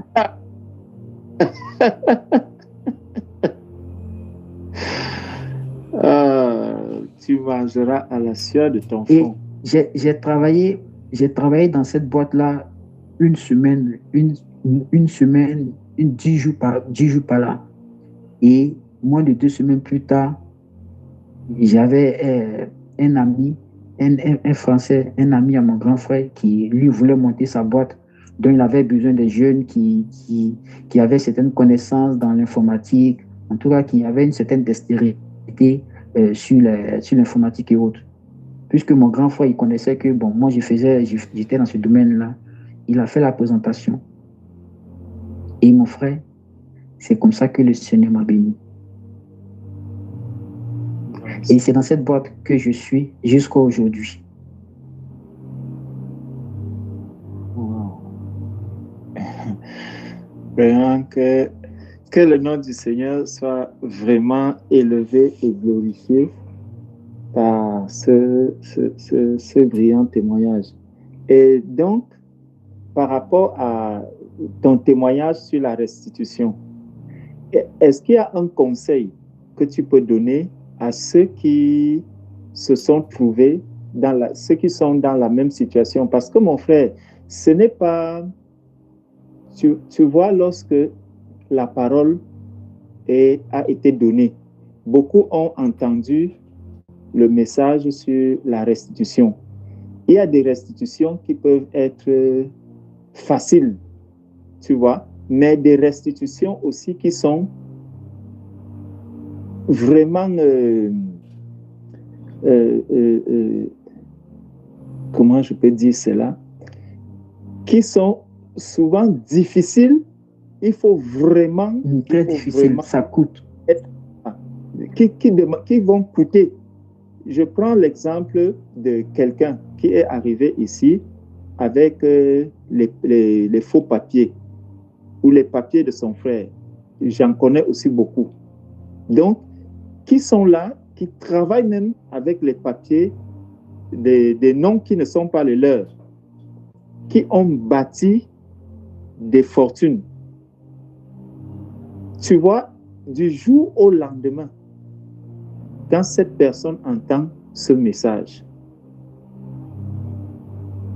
quel est le conseil que toi qui es passé un peu par là, quel est le conseil que tu peux donner à ces personnes aujourd'hui? Que le Seigneur te bénisse, mon frère. Que le Seigneur te bénisse. Je rends grâce au Seigneur de ce que non seulement il m'a fait sortir de cela, mais il m'a montré sa miséricorde au travers de ses instructions. Mon frère, quand on prend position pour la parole, peu importe l'issue, mais on sort toujours bénéficiant. On sort toujours bénéficiant. Mes frères, mes soeurs, les témoignages que j'ai rencontrés tout à l'heure, ce n'est pas quelque chose que j'ai inventé. Ce n'est pas quelque chose qu'un ami ou un proche a vécu que je suis en train de vous relater. Si vous contactez les frères de la Côte d'Ivoire, ils vous diront la même chose. Ceux qui ont connu, ceux qui connaissent mes débuts, ils vous diront la même chose. C'est des choses que j'ai vécues et je suis témoin oculaire pour vous relater ces choses. Lorsque vous devez prendre une décision, lorsque le Seigneur vous convainc de quelque chose, peu importe les raisonnements, peu importe les artifices dont l'ennemi pourra se servir pour vous décourager, mes frères, avancez. Avancez, vous ne regrettez jamais. Mon frère Georges, tu sais, mon frère. Je disais tantôt que après le bac, je me suis adonné à d'autres choses. Parce que même la restitution, lorsque j'ai écouté cet enseignement-là, parce que moi, le bac, je l'ai acheté, je ne l'ai pas composé. Puisque je disais, mais j'avais déjà de l'argent. Donc, pour plutôt aller m'embêter pour aller encore sur le banc. Donc, j'ai payé quelqu'un qui a composé pour moi. Et moi, j'avais le bac. Mais quand j'ai écouté cet enseignement-là, quand j'ai fini le même soir, j'ai brûlé le bac qui était dans mes affaires. J'ai dit que ça, c'est pas pour moi. Wow. Et mon frère, aujourd'hui, les personnes sur lesquelles le Seigneur m'a établi au travail, c'est des personnes qui sont beaucoup plus diplômées que moi. Alléluia. C'est pourquoi, quand les frères ils viennent, ceux qui me connaissent, je leur dis toujours cette parole-là. Faut pas regarder ça, faut pas regarder ça. Moi, c'est le Seigneur qui m'a donné. C'est pas parce que je suis plus intelligent que quelqu'un. Le Seigneur m'a montré sa miséricorde. Le Seigneur m'a montré sa miséricorde. Les personnes qui ont des masters, des bacs plus combien? Mais le Seigneur m'a établi sur eux. Tu m'entends toujours, mon frère? Gloire au Seigneur. Oui, oui, mon frère, je te suis. Je suis tellement béni par ton témoignage, mon frère. Une autre expérience qui est beaucoup plus récente par rapport à celle même de la fraude là. Lorsque le Seigneur m'a ouvert les portes du travail, j'ai commencé à avancer. Et puis après, le Seigneur m'a fait monter dans les grades. Et arrivé à un certain moment, nous étions dans la période du Covid. Dans la période du Covid. Parce que tous ceux qui sont venus après moi, c'est moi qui les ai formés. Et donc, arrivé à un certain moment, on devait choisir un pour aller en Europe, qui devait faire 3 ou 4 pays pour suivre différentes formations. Et donc, le patron, il a voulu que ce soit moi qui parte me faire former. Et par la suite, je viendrai former les autres. Mais vu qu'on était dans la période du Covid, il fallait, avant de voyager, se faire vacciner et autres. Donc, nous, en c'était quand j'écoute les enseignements dans le salon, chacun prenait position, mais quand il n'est pas encore confronté à la réalité du problème, tu peux toujours parler dans ton salon. Et j'arrive au travail, le patron il me dit, bon, voilà, il y a tel client qui nous a contacté, voilà tel marché qu'on peut avoir. Mais avant ça, il faut faire la formation dans 3 pays. Il y avait la France, il y avait la Hongrie, et puis je pense qu'il y avait l'Italie. Et toutes les charges étaient payées. Mais le problème, c'est qu'il fallait faire le vaccin avant de voyager. Le patron, lui, ne connaissait pas ma position. Donc voilà, lui, il a su que quand il me dit ça, et puis bon, moi, en tant que jeune, quelqu'un qui n'a jamais quitté la Côte d'Ivoire, voilà, pour lui, il n'y a pas moyen de refuser. Et donc, quand il me dit ça, moi, je lui dis, d'accord, je vais réfléchir. Donc, il m'a donné 2 jours où on devait reparler pour que je lui donne ma position. Et quand je rentre le soir, je réécoute encore l'enseignement sur le Covid, voilà, je réécoute encore ça. Ce même soir-là, j'ai réécouté 3 fois l'enseignement. Quand j'ai fini de réécouter les 3 fois, le lendemain, avant d'aller au travail, j'ai appelé ma femme. Je lui ai dit, bon, voici la situation. Moi, en tout cas, j'ai écouté l'enseignement, mais comment j'écoute, voilà la décision que personnellement, que je prends. Parce que moi, je ne vais pas me faire vacciner et peu importe ce que ça va me coûter, je ne vais pas me faire vacciner. Donc toi, soutiens-moi dans la prière. Et elle m'a soutenu, elle a dit, Gato, fais comme le Seigneur t'inspire. Et donc, je vais au travail, puisque j'ai rendez-vous avec mon patron, je dois lui dire ce que j'ai décidé. Et je viens, je lui dis, ah, monsieur, c'est vrai, bon, voilà. Mais concernant le voyage, moi, je ne refuse pas, mais si c'est le vaccin, je ne peux pas me faire vacciner. Et là, il se lève de son siège et il me regarde. Il me dit, tu dis quoi? Il dit, oui, moi, je ne suis pas contre le voyage. En tout cas, bon, voilà, moi, je n'ai jamais voyagé. Je serais très content de partir. Mais s'il faut absolument que je me fasse vacciner, je ne peux pas me faire vacciner. Il me dit, mais attends, qui est-ce que tu écoutes? Et donc là, il essaie de me convaincre que le vaccin, il n'y a rien, que lui-même s'est fait vacciner. Est-ce qu'il y a des comptes sur lui? Plusieurs personnes sont vaccinées. Est-ce qu'il y a des comptes sur eux? Voilà. Mais il ne comprend pas pourquoi est-ce que moi, je me comprends comme ça. Comment est-ce que je peux laisser une telle opportunité? Voilà, je suis en train de faire perdre ma marché. Et pendant que nous étions en train de parler dans le bureau, mes collègues d'à côté, ils entendaient, puisqu'il était fâché, il criait. Donc, moi, je me dis que bon, de toute façon, moi, je suis le premier. Donc, si je dis non, les autres, peut-être les autres collègues pour me soutenir, ils vont refuser. Et s'il n'y a personne pour partir, certainement, bon, le patron, il ne va pas m'en tenir rigueur. Mon frère, on a fini la réunion, il était 15 heures. Le jour-là, dès que j'ai fini, je suis rentré en même temps parce que bon, l'atmosphère était gâtée. Quand je reviens le lendemain, les autres collègues, on ne leur a pas demandé de faire le vaccin. Eux tous, ils sont allés faire le vaccin. C'est pas vrai.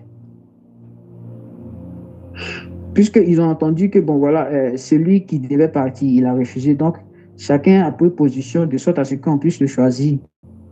Ils sont allés faire le vaccin. Et donc, ça encore, ça a conforté le patron pour dire, mais comment moi je peux être le seul à pouvoir dire non? Et pendant qu'il parle, il me fait une autre proposition. Il me dit, bon, voilà, écoute, voici ce que je suis prêt à te faire. Moi, je suis vieillissant. De toute façon, Je sais qu'à un certain moment, je ne vais plus venir ici. Je t'ouvre. Mon frère, c'est que je te dis, je le dis devant le Seigneur. Voilà la proposition qu'il m'a fait. Il me dit, je te nomme responsable de cette boîte-là et je crée une autre entreprise pour toi où tu pourras gérer comme tu veux. Si tu acceptes d'aller te faire former parce que ce machine, elle est importante pour moi. Mais, wow. Mon frère, quand j'ai entendu la proposition, hein, c'était la première fois que je regarde droit dans les yeux. Que je regarde, parce que normalement, c'est quelqu'un d'âgé. Et puis, quand tu parles avec ton patron, bon voilà, par politesse, tu essaies de fuir les regards. Mais ce jour-là, je l'ai regardé droit dans les yeux. Et puis, je lui ai dit, d'accord, que même s'il me nomme, il me nomme comme ça, il me nomme comme ça, mais moi, si c'est pour le vaccin, je ne vais pas me faire vacciner. Alléluia. Et il s'est levé, il m'a dit, sors de mon bureau. Je suis sorti, je suis rentré. Et puisque parmi les collègues, ils se sont fait vacciner, donc il a choisi, il m'a dit, bon, comme tu dis, tu n'y vas pas, toi-même choisis une autre personne qui va partir. Bon, eux tous, ils se sont fait vacciner. Donc j'ai choisi celui qui me suivait directement. Et lui, il était tout content, tout heureux, puisque bon, voilà, il devait partir en France, il devait faire des pays, et la prime était assez élevée. Donc, il était tout content. Mais mon frère, j'ai passé au moins un mois où, entre le patron et moi, vraiment, c'était pas bon. Et pendant ce temps-là, il me disait même que, bon, écoute, il avait commencé à passer la nouvelle aux autres, comme quoi il devait commencer maintenant à prendre les choses en main parce que moi, j'étais prêt à partir. Puisque l'autre, quand il partait faire sa formation, dès qu'il revenait, c'est lui qui allait former les autres. Donc, moi, en quelque sorte, j'avais plus ma place. Donc là, moi, déjà, j'avais commencé à léguer, à montrer certaines choses que je connaissais, les choses que c'était moi qui gérais. J'avais déjà commencé à léguer. J'avais un mois pour séparer. Et dans la tête de tout le monde savait que dans un mois, je n'allais plus être là. Le collègue, il va en formation. Tu me suis toujours, mon frère. Parfaitement. J'espère que le frère et les sœurs m'écoutent bien. Et que dans ces témoignages que je suis en train de rendre, il pourrait identifier la main souveraine, la main puissante du Seigneur qui n'abandonne jamais. Qui, lorsqu'on prend position pour lui, il n'abandonne jamais, peu importe les circonstances. Peu Amen. importe les circonstances, le Seigneur n'abandonne jamais. Donc le collègue, il va pour la formation, il fait effectivement les différents pays, mais quand il revient, c'est une catastrophe. Puisque les machines sur lesquelles il était allé faire la formation, il n'a pas pu acquérir la compétence. Et le retour aussi que mon patron a eu de lui, c'est qu'il ne s'est pas bien tenu. Donc, il ne pouvait plus assurer la formation aux autres. Parce que normalement, c'est lui qui devait former ceux qui étaient sur place ici, puisque moi, j'étais sur le départ. Donc, lui, là-bas, il n'a pas assuré la formation et le retour que mon patron a eu de lui, c'était pas un bon retour. Donc, me voilà, par force, les gens sont obligés de me garder. Gloire au Seigneur. Et mon frère, la machine sur laquelle moi, je n'ai pas eu de formation, lorsqu'on devait faire une démonstration, puisque c'est une machine qu'il a vendue à l'État même de Côte d'Ivoire, aux militaires. On devait maintenant faire la formation aux militaires. Le collègue n'a pas pu acquérir la connaissance nécessaire lorsqu'il a fait le voyage. Moi, je suis là, les gens ne peuvent plus se séparer de moi, puisque celui qui devait prendre la place, il n'a pas les connaissances nécessaires. Maintenant, on me dit, bon, écoute, tu es là à condition seulement que tu réussisses à maîtriser cette machine-là, de sorte à ce que tu puisses former les autres dessus. Donc, me voici moi qui n'ai pas été formé sur une machine. Je suis obligé de lire les manuels. Je suis obligé de regarder de façon pratique comment ça marche et pour pouvoir apprendre aux autres. J'avais 2 semaines pour faire ça, mon frère. En une semaine, le Seigneur m'a permis de pouvoir avoir la main sur la machine. Le Dieu merveilleux. Le Dieu qui donne la sagesse. Continue, mon frère. C'est bon à moi, c'est bon à Maintenant, moi. ce collègue qui, par précipitation, est allé se faire vacciner et aller en Europe, c'est lui maintenant, puisque le patron a beaucoup dépensé sur lui et qu'au final, il n'a pas eu les résultats escomptés. C'est lui qui a été renvoyé pour manque de rendement. Aïe, aïe, aïe. C'est lui qui a été renvoyé pour manque de rendement. Ça m'a fait de ma peine, ça m'a fait de la peine, mais j'ai compris vraiment, j'ai vraiment glorifié le Seigneur ce jour-là. Parce qu'il ne faut pas se réjouir de la chute de l'autre. Mais quand j'ai dit que j'ai glorifié le Seigneur de ce qu'il m'a permis en une semaine de pouvoir prendre la main, faire la démonstration et assurer la formation sur les autres.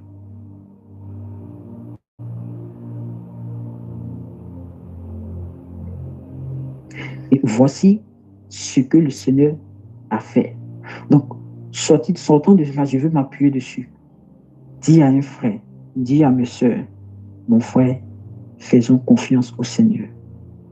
Amen. Faisons confiance au Seigneur. Faisons confiance au Seigneur. Faisons confiance au Seigneur. Toutes les bénédictions que j'ai pu avoir, ce n'est ni parce que j'ai étudié, ce n'est ni parce que j'ai des grands diplômes. C'est tout a découlé depuis que j'ai écouté l'enseignement restituer les biens mal acquis et que j'ai accepté de confronter ça. Parce que finalement, je n'ai même pas tout restitué puisque il y a seulement une seule qui a dit ce que tu as donné, ce que j'avais, j'ai donné, toutes les autres ont pardonné. Et quand même je devais prendre position pour le vaccin, quand j'ai pris position, là encore, le Seigneur a ouvert notre. Pour dire quoi? Que ce n'est pas de la fiction, c'est des choses qui sont réelles. C'est des choses qui sont vraies. Je vais revenir un peu. Lorsque j'avais dit ma fille, quand elle avait 4 mois, nous n'avons plus d'électricité et que le voisin qui était en face, c'était un diacre de l'Assemblée de Dieu. Nous étions les seuls dans la cour à ne pas avoir l'électricité. On dormait à la bougie et il parlait, lui, cela, mon comportement les jugeait au fait. Puisque j'avais décidé de moi-même enlever tout ce qui était fraude. Et nous sommes restés de ça jusqu'à 6 à 7 mois. Et c'est par nous que toute la cour a eu un compteur de façon légale. Un compteur d'électricité de façon légale. Et nous avons fait bénéficier tout le monde. Parce que nous avons tenu ferme. Oh. Parce que nous avons tenu ferme. C'est pourquoi la plupart des frères en Côte d'Ivoire ici sont au courant de ce que j'ai traversé et trouvent des appuis, trouvent vraiment une source de réconfort. Ils se disent que si le Seigneur, et je l'ai dit, que c'est vrai que moi, le Seigneur m'a donné cette force-là, mais ce n'est pas que je suis différent. Si vous acceptez seulement, il fera mieux que ce qu'il a fait pour moi-même. Amen. Si nous acceptons de prendre position pour lui, il fera mieux. Il fera mieux. Qu'est-ce qu'on ne nous a pas dit? Qu'est-ce que nous n'avons pas entendu? Même lorsque nous communiquions, nous nous sommes séparés des dénominations. Il y a d'autres qui disaient, ceux-là, ils prennent les scènes. Ils sont en Côte d'Ivoire, mais les pasteurs se trouvent au Cameroun. Laissez-les. On voit quand la scène va arriver, là, s'ils vont prendre ça en ligne.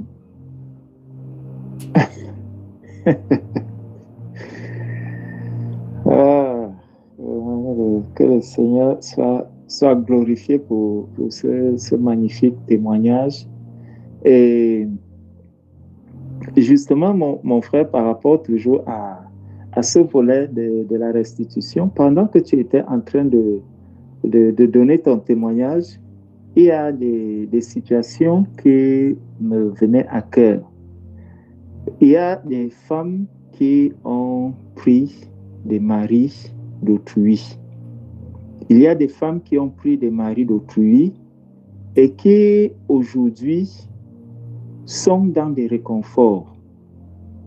alors que celles qui ont été abandonnées vivent seules avec des enfants. Vous devez restituer ces maris. Ces maris ne sont pas les vôtres. Vous devez les restituer.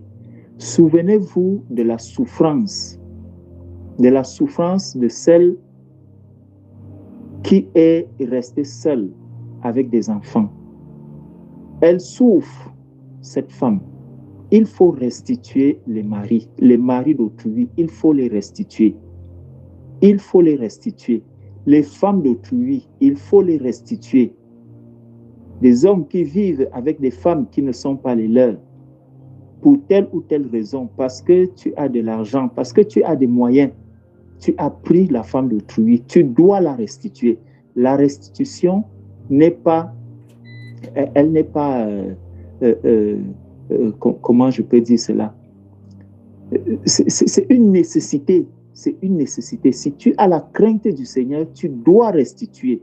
Tu dois restituer la femme d'autrui. Tu dois restituer le mari d'autrui. Tu dois le restituer. Tu dois restituer parce qu'elle n'est pas ta propriété. Elle vient de quelqu'un, cette femme. Elle vient de quelqu'un. Elle vient de quelqu'un.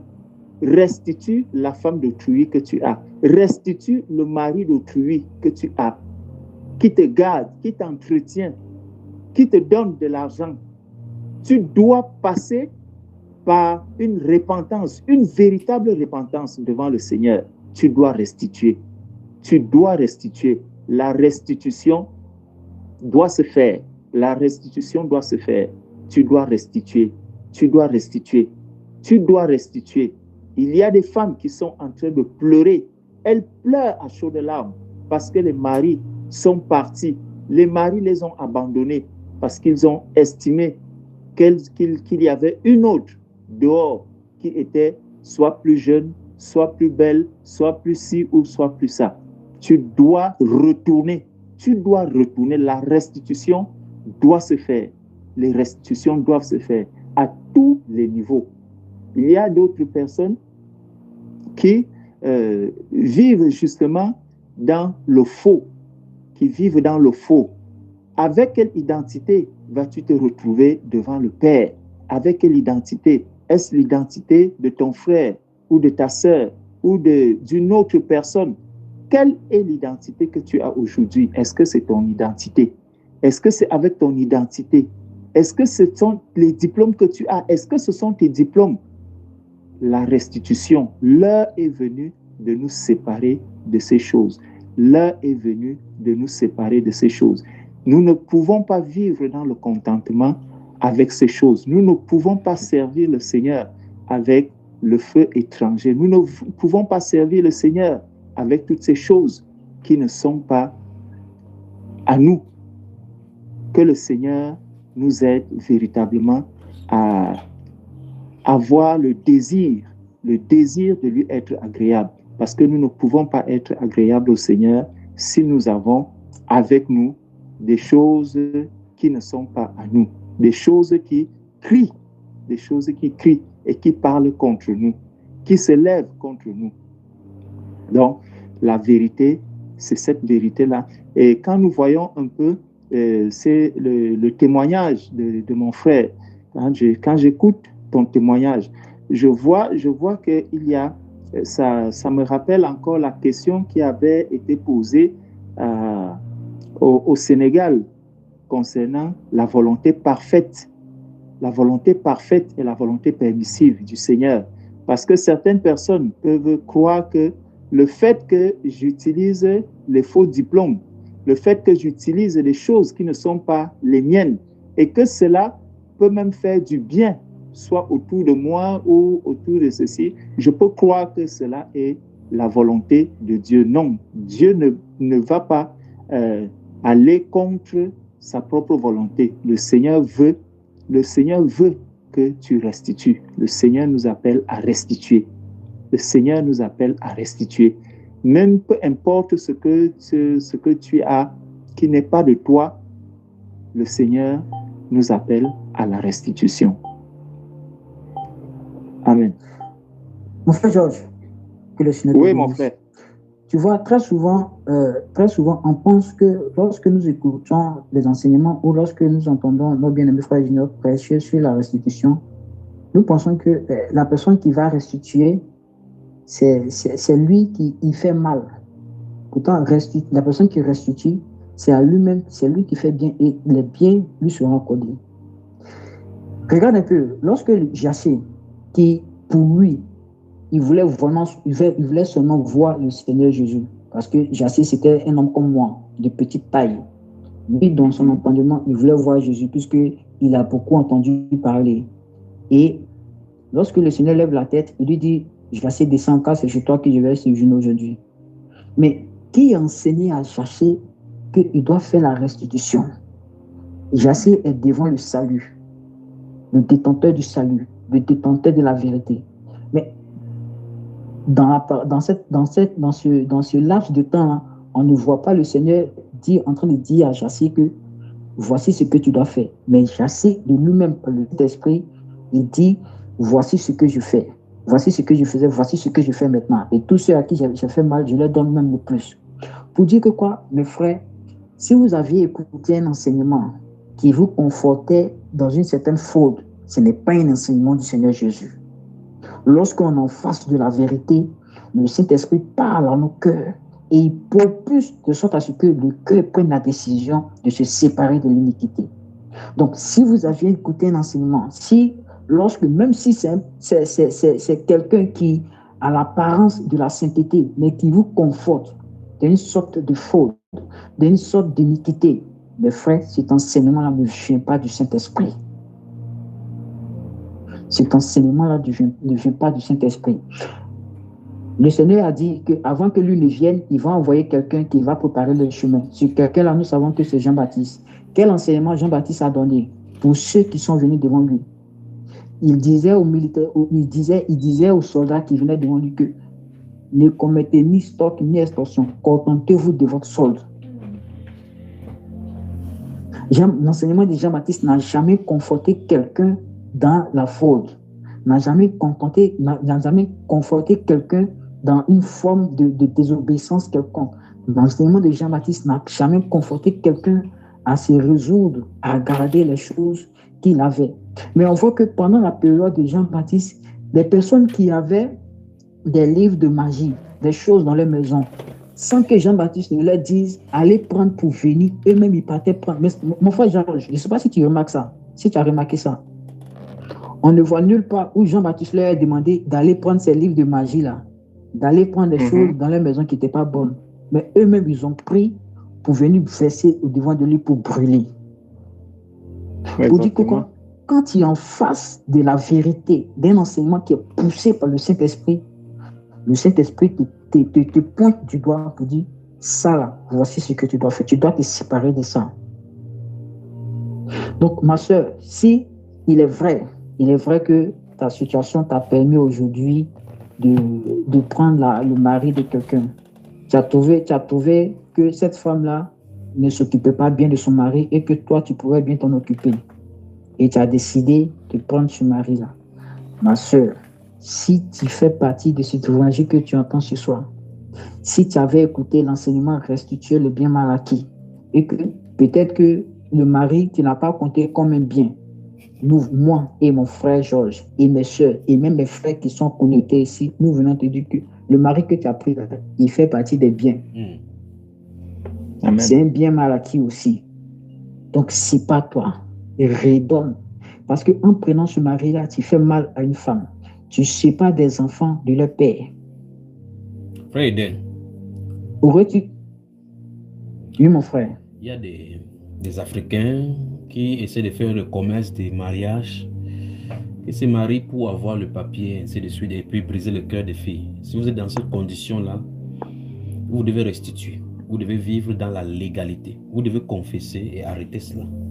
Si vous avez épousé quelqu'un et vous avez légalement les papiers, parce que vous comptez, vous êtes légalement avec les actes de mariage ou contrat de mariage, que ce soit, et vous profitez pour forniquer, mais vous avez votre calcul en disant que quand vous aurez le papier, vous allez épouser une blanche ou bien trouver votre femme au pays, comme beaucoup voyagent, ils lorsque quelqu'un au pays à qui ils ont fait les promesses. Vous êtes dans l'illégalité. Le Seigneur va vous juger pour ça, il faut se repentir. Continue. Amen. Amen. Et ça, aujourd'hui, on a tellement bu le péché que c'est le moyen le plus adulé pour aller de l'autre côté.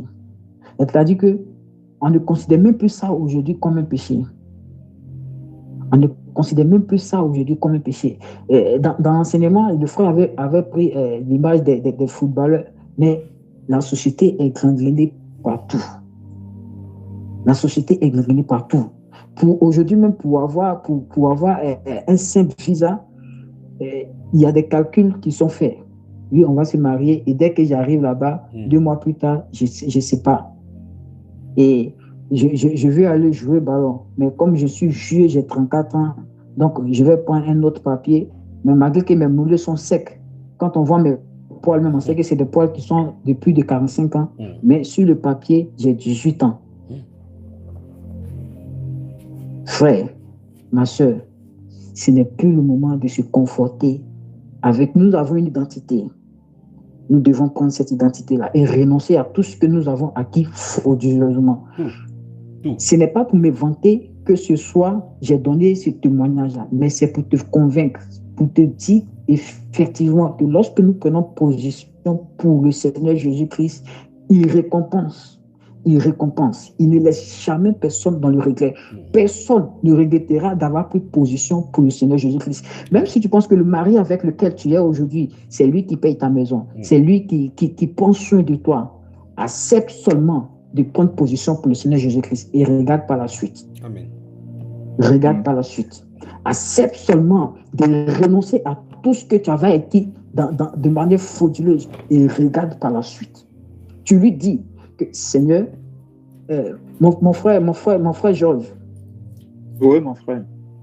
Lorsque j'avais brûlé mon bac, et mon patron, après, il m'a demandé, mais dis-moi, tu as quel niveau? J'ai voulu lui dire que moi, j'ai le bac. Mais je me suis rappelé que mais si je dis que j'ai le bac, s'il me demande de montrer, je ne peux pas montrer. Il a dit, monsieur, moi, je n'ai pas bac, que j'ai le BPC. Parce que effectivement, c'est le BPC que moi-même j'ai composé et que j'ai pu avoir. Et puis il a dit, bon, de toute façon, ce n'est pas important. Tu as les compétences nécessaires. Amen. Et récemment, c'est lui qui me disait qu'il était dans une réunion de direction avec certaines personnes-là. Et c'est ces personnes-là qui lui parlaient de moi. Parce qu'il avait payé une formation. C'est la bêtise des hommes. C'est la bêtise des hommes. Je viens encore. Il m'a fait sur une formation de 6 millions. 6 millions. Moi, mais j'aurais souhaité qu'il me donne. Il m'a fait sur une formation de 6 millions. Comme quoi, bon, voilà, comme on est dans le monde, on doit côtoyer certains directeurs, il y a un standard, il y a un style vestimentaire. Donc, ces 6 millions-là, c'est seulement on t'apprend comment il faut s'habiller, comment est-ce qu'il faut croiser les bras quand vous faites les réunions, comment est-ce qu'il faut dire, Et là, oratoire. C'est 6 millions qu'il a. Exactement, mon frère. Et dans cette classe-là, mon frère, moi-même, quand j'étais assis là-bas, j'ai demandé au Seigneur, mais j'ai fait quoi ici? J'ai fait quoi ici? Parce que dans les présentations, celui-là est directeur de telle entreprise. Celui-là est CEO de telle entreprise. Celui-là est responsable de telle entreprise. Ils sont tous directeurs. Je suis le seul qui a été parachuté pour déposer là comme ça. Avec le brevet. Moi, pour me présenter, je ne sais même pas quel titre je vais prendre.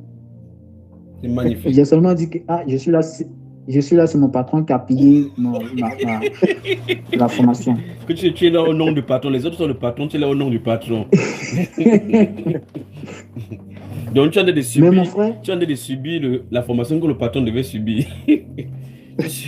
Et continue. Exactement. Et par la suite, à la fin de la formation, chacun devait présenter un projet. Et moi, j'ai présenté un projet et c'est ce projet-là qui a attiré l'attention de tous. Ils ont trouvé que j'avais bien présenté. Et donc, c'est ça qui est remonté au niveau de mon patron. Et même au niveau puisqu'il y avait il y a plusieurs entreprises lors de cette formation-là. Et donc, ils ont apprécié ce projet-là. Après, voilà, le Congo est parti. Et c'est le patron qui me dit après, mais que voilà, telle personne a parlé du bien de toi. Pourtant, dans la formation, je suis le seul à ne même pas avoir un cas de leur niveau diplomatique. Mais le Seigneur a permis que ce soit mon nom que je retienne l'attention des autres. Pour dire quoi que lorsque le Seigneur veut nous élever, il ne regarde pas les diplômes que nous avons. Absolument. Il ne regarde pas quelle école nous avons. Il ne regarde pas quel niveau nous avons. Non, non, non, non, non, non, non, non, non, non, non, non, non. Non, détrompons-nous. C'est pourquoi, depuis un certain temps, nous devons remarquer que l'enseignement nous pousse à la sanctification. L'enseignement nous pousse à nous laisser conformer par la parole. L'enseignement nous pousse à laisser la parole nous pénétrer et que cette parole-là quitte le livre pour vivre en nous. Nous devons faire confiance au Seigneur Jésus-Christ. Confiance en tout et pour tout.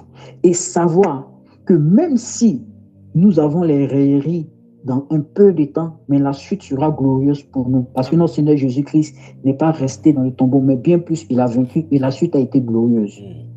Donc, nous ne devons pas regarder au mal ou bien à la peur ou bien à la douleur que nous allons avoir lorsque nous serons en train de nous détacher.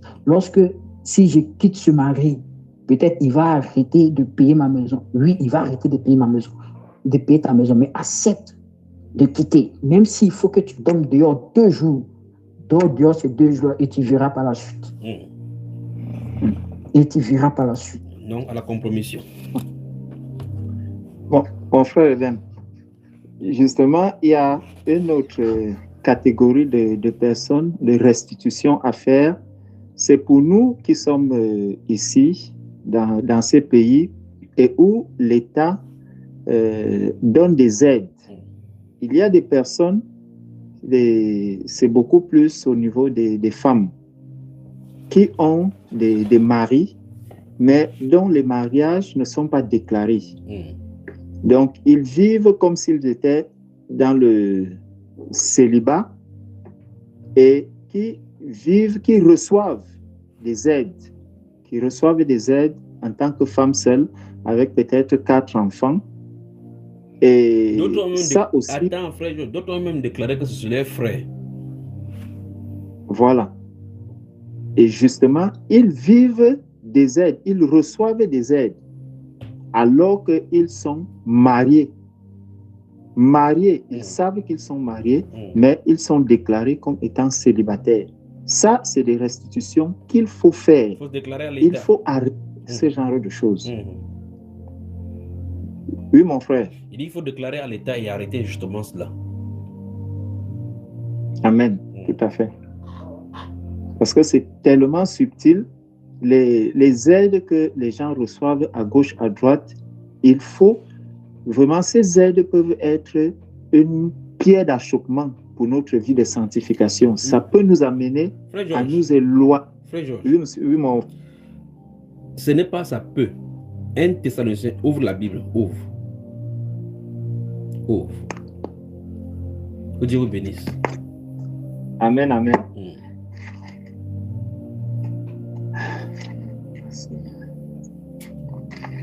Oui, mon frère. 1 Thessaloniciens au chapitre 4. Nous allons lire, nous voyons qu'en fin de compte, la restitution dans la vie des croyants est liée à la sanctification. Parce que sanctification, ça veut dire nettoyage. C'est nettoyer de quoi? Quand on parle de sanctification, je vais encore venir avec la sanctification, ne vous inquiétez pas. L'intérieur et extérieur. Les choses à l'extérieur. La sanctification, la restitution, l'enseignement concernant la restitution des choses frauduleuses ou bien des choses mal acquises est lié non seulement à notre intérieur, mais à l'extérieur.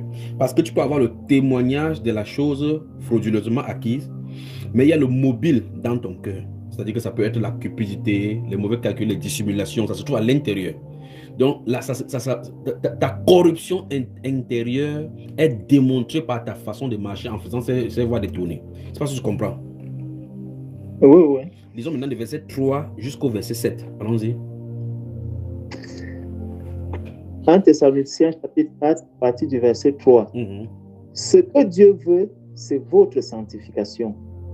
C'est que vous vous absteniez de l'impudicité, c'est que chacun de vous sache posséder son corps dans la sainteté et l'honnêteté, sans vous livrer à une convoitise passionnée, comme font les païens qui ne connaissent pas Dieu. C'est que personne n'use envers son frère de fraude et de cupidité dans les affaires. Stop. Parce que le Seigneur... Attends. Tu as vu? Fraude et cupidité dans les affaires. Or, ça veut dire que l'affaire, c'est ce qui est à l'extérieur. Cupidité et fraude, c'est ce qui est à l'intérieur. Vous voyez la chose, n'est-ce pas? Mais il faut une preuve de mobile. Puis la conclusion, c'est à cause de la conclusion. Comme tu as dit que parce que tu donnais le conseil aux gens en disant que ça peut freiner. C'est pas que ça peut freiner. C'est que la personne est en danger de mort. Parce que la suite que tu voulais lire, que je dis stop, la l'imminence, ça. Parce que le Seigneur tire vengeance de toutes ces choses. Stop. Tu as vu ça? Là. Quand Dieu tire vengeance, ça dit qu'il va frapper. Quand il ne vient pas caresser. Donc, reprends donc ta reformule encore ta phrase et dis ce que tu voulais dire, mon frère, en corrigeant. Donc, je suis en train de dire que toutes ces aides que nous recevons de manière frauduleuse de l'État, le Seigneur tirera vengeance de cela. Complète. Dis, c'est le salaire de l'iniquité. C'est le salaire de l'iniquité. Très bien. Réellement. On respire. Amen. On respire.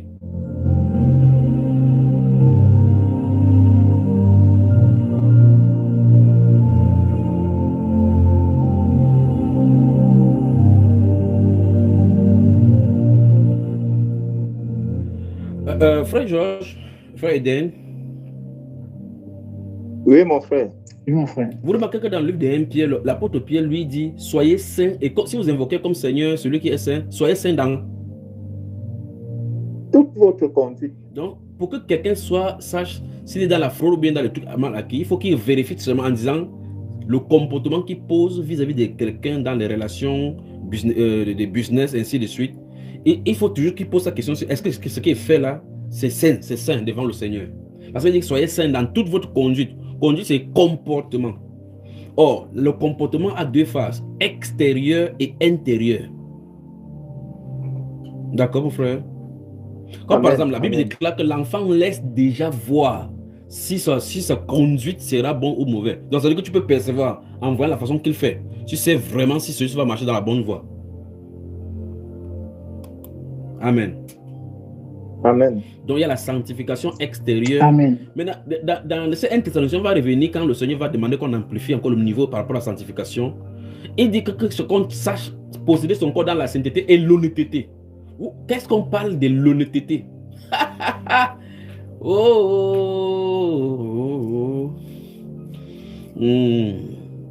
N'est-ce pas, on dit, soyez saints, que chacun sache posséder son corps dans la sainteté. Mais on en a parlé de sainteté depuis, non? Amen. Mais dans l'honnêteté, c'est quoi dans l'honnêteté? On va y revenir. Donc nous allons parler des chrétiens avec un corps honnête. Vous allez voir maintenant que le corps honnête touche non seulement les modifications, les maquillages, les mèches et toutes les autres choses là. Très bien, respirons. Alléluia.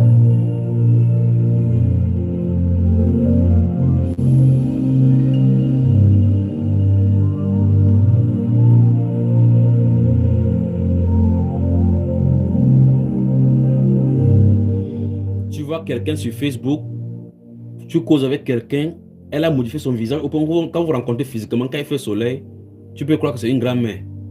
Tu te poses la question, qu'est-ce que c'est quoi? Il dit, j'ai filtré. J'ai filtré.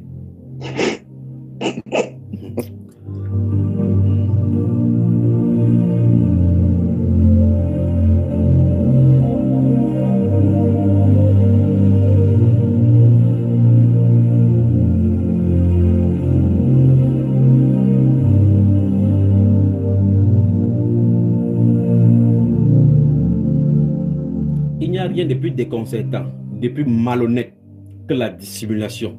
C'est-à-dire que quand vous remarquez quelqu'un quitte la maison, il porte un masque, il met sur la tête, elle arrive quelque part, elle enlève et dépose. Elle dit que prends ma mèche, je mets ça là-bas. Elle t'apporte comme ça là. Donc la personne que tu as vu qui avait un visage a un autre visage.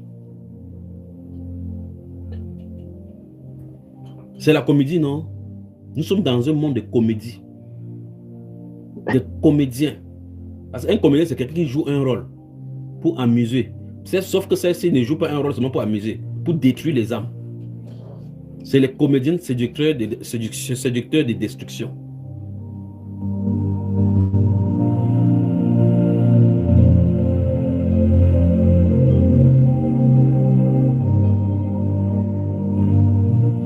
Ma soeur, pourquoi tu mets le rouge à lèvres? Elle n'a pas d'explication.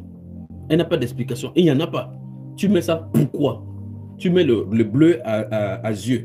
Pourquoi? Tu mets le faux cils. Pourquoi? Ton corps, est-ce que ton corps est honnête? Est-ce que c'est honnête? Ce que tu fais là, est-ce que c'est honnête? Malhonnête, plein les astres.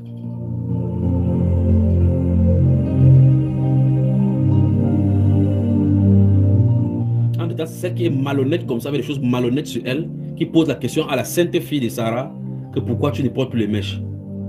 Malhonnête sorcière. Attendez, on va voir frère Jézabel, vous allez voir quelque chose. Et quand on fait comme ça aussi, les filles de Sarah commencent à dire que maman, elle va en avoir honte. Vantez-vous avec votre habillement parce que le Seigneur connaît au ciel que vous êtes les femmes, c'est les représentants dignes de l'église. Amen. Tu dis amen, tu es une femme. Oh.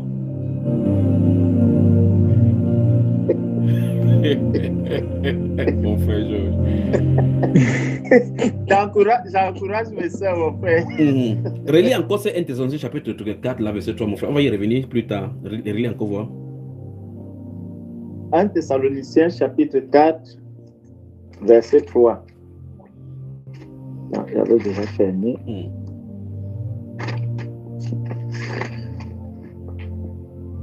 Ce que Dieu veut, c'est votre sanctification. C'est que vous vous absteniez de l'impudicité. C'est que chacun de vous sache posséder son corps dans la sainteté et l'honnêteté. Très bien. Donc, juste là, non, ça, d'abord, les convoitises, c'est autre chose. Donc, ça, il dit que sache posséder son corps. Mais, et un fils d'Akab vient en ce moment se dire que Dieu ne regarde pas à l'extérieur. Oh, voici l'apôtre qui a rencontré le Seigneur Jésus-Christ, qui est en train de vous dire que ce que Dieu veut, c'est que chacun sache poser son corps dans la sainteté et l'honnêteté. Un fils d'Akab vient aujourd'hui dire que Dieu ne regarde pas le maquillage, quand Dieu est esprit, qu'est-ce qu'il a à voir avec la chair? Donc le corps qui parle là, c'est le corps spirituel. Le corps spirituel, le corps physique vous dépasse, c'est le corps spirituel que vous allez gérer. C'est terrible.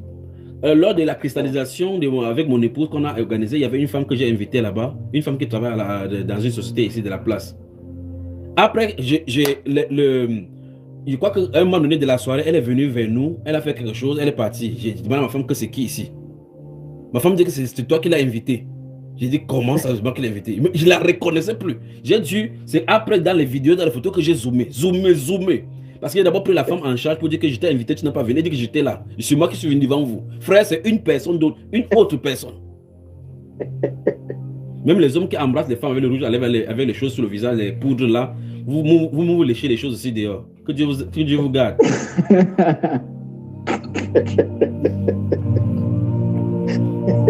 C'est terrible. C'est notre je là-bas, mon frère.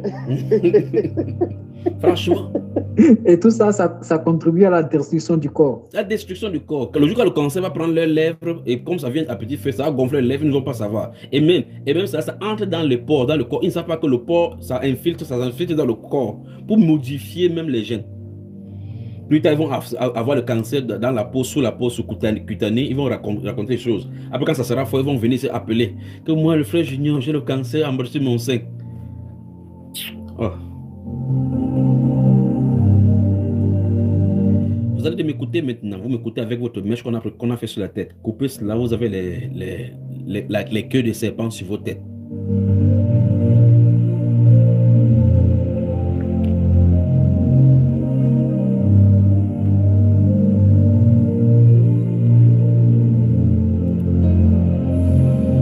Écoutez-moi même la parole même d'une fille de Jézabel. Quand je mets comme ça, c'est pour me faire belle. Donc initialement, toi-même tu sais que tu n'es pas belle. Que Dieu ait pitié de toi.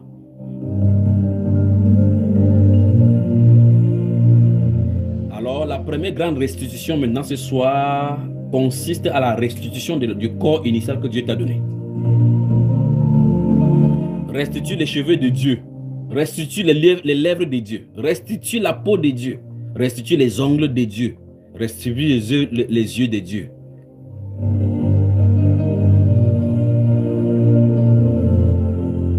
Tu es où? Je suis au salon. Tu fais quoi? Je mets mes faux ongles. Je mets mes faux ongles. Donc Dieu ne t'a pas donné les ongles. Je mets mes faux cheveux. Je mets mes faux cheveux. Tu entres dans un salon de coiffure, c'est quoi? Séduction. On écrit séduction en haut. Tu peux entrer. Et après tu dis que, oh, alléluia, Dieu ne regarde pas à l'extérieur. Alors, ce que Dieu veut, c'est votre sang. Que chacun de vous sache posséder son corps dans la sainteté et l'honnêteté. Si tu es ici, ce soir, en attendant que le moment de prophétie arrive, et que ton pasteur te dit, passe là, tu es la bienvenue dans sa sainte présence. Tu dois restituer ce que Dieu t'a fait. Si tu es ici, un garçon, et que tu es brun, alors qu'initialement ta photo de tes anciens amis, alors qu'on te connaît comme noir, tu dois restituer la peau là.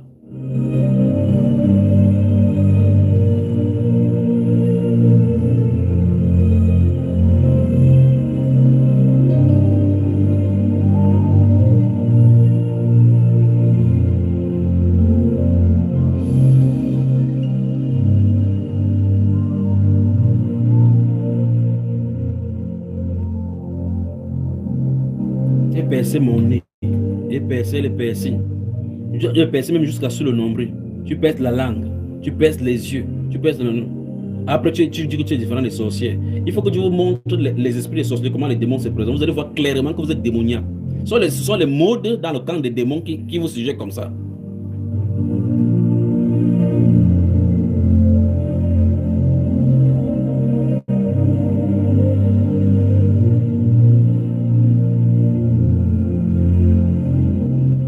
J'ai cherché ma mèche ici à la maison, je n'ai pas vu, c'est où?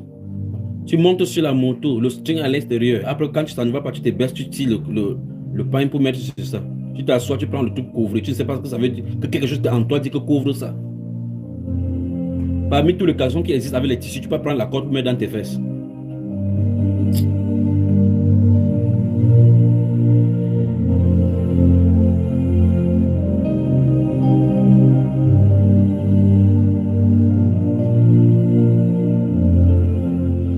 Donnez-moi seulement une soirée que je prêche sur l'église sans tâche ni ride. On va identifier les tâches dans l'église. Vous allez voir.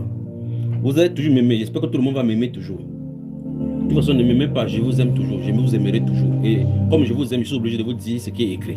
Si vous voulez fuir moi, vous n'allez pas fuir la Bible. Si vous fuyez la Bible, vous savez ce qui vous attend.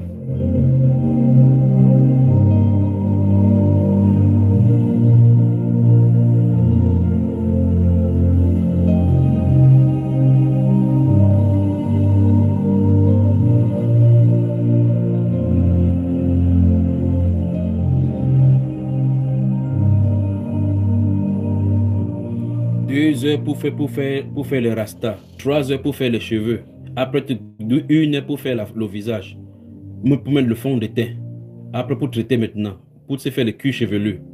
Mais lis la Bible, frère Junior, page 45, mais pourquoi il dit comme ça? Toi tu dis au salon de coiffure, pourquoi?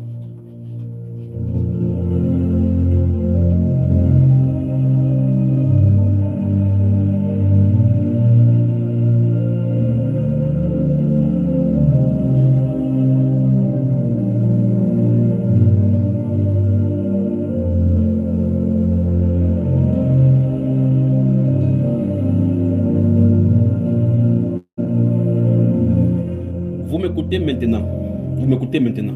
Vous avez les mèches dans votre maison. Vous avez les faux cheveux, les faux ongles.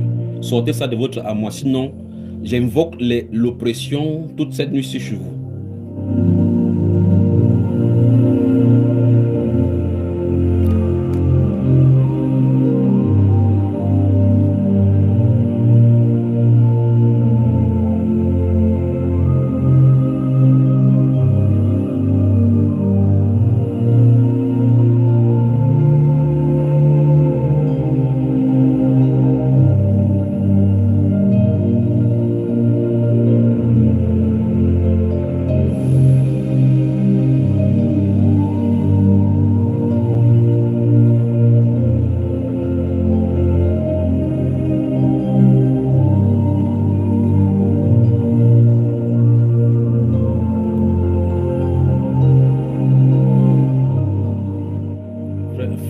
Si je garde un peu de baïs à la maison pour prendre un verre seulement, pas beaucoup, pas un verre. Bois tout, mets pas les narines même.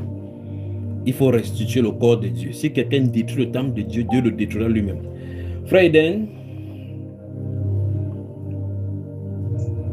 Amen, mon frère. Merci d'avoir permis que le Seigneur vous utilise. Merci pour ce moment merveilleux qu'il a lui-même préparé. C'était le temps de ton témoignage, le temps de concordance pour pouvoir parler au cœur de quelqu'un. Merci d'avoir permis que le Saint-Esprit t'utilise. D'accord, mon frère? Amen. Amen. Que toute la gloire soit rendue. Merci, mon frère Georges. Merci beaucoup, mon frère. Merci, merci pour votre prestation. Merci pour votre gouvernance. Vous voyez, ce que vous avez fait là, c'est ce que je vous enseigne. Il faut savoir comment s'abandonner entre les mains du Seigneur. Vous vous êtes abandonné, il a fait l'œuvre et nous tous, nous avons été bénis. Et j'espère que ceux qui sont connectés de l'autre côté par le monde ont été bénis également par votre service que vous avez rendu ce soir. Gloire au Seigneur. Avez-vous des gens à saluer avant de quitter la scène pour cette première manche? Frère Eden, on commence par toi.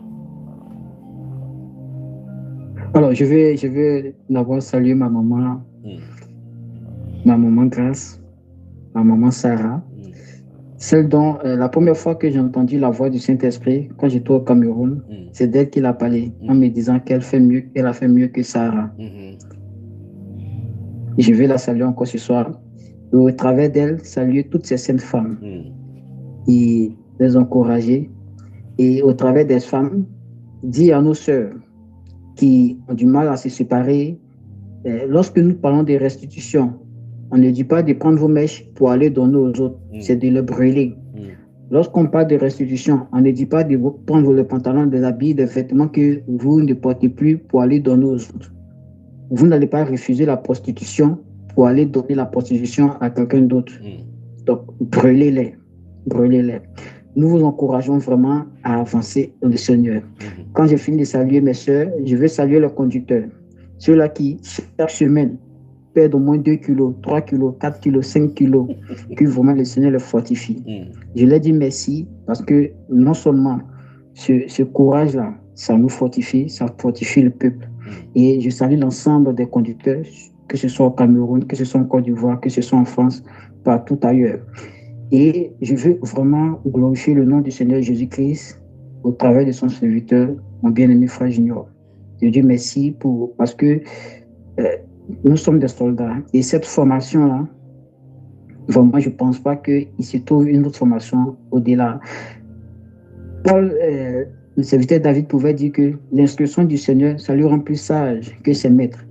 Et effectivement, nous qui sommes dans cette voie-là, lorsque nous sommes en face des autres, on voit vraiment, ce n'est pas pour s'enorgueillir, mais il y a du travail. Il y a du travail. Ils se disent pasteurs, ils se disent prophètes, ils se disent tel titre.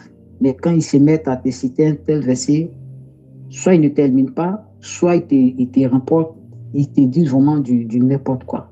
Que le Seigneur te bénisse, que le Seigneur te fortifie. Et nous, davantage, c'est nous encourager à rester dans les rangs. À rester dans les rangs. Je veux dire quelque chose à mes frères, je veux dire quelque chose à mes soeurs pour chuter dessus ce soir. Lorsque le Seigneur veut élever un serviteur, c'est précédé de la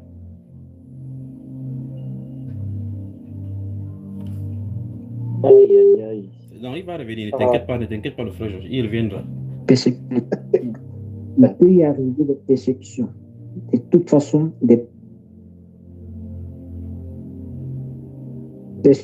plus supérieurs. Si vous ne comprenez pas, alors, mon frère Eden. Alors, mon frère Eden. Oui, mon frère. Oui, la connexion a été suspendue au niveau de là où tu disais que tu voulais, lorsqu'on Dieu veut élever une personne, il va appeler. Frère Georges, en temps, tu commences avec tes personnes. Ta belle fleur commence par là.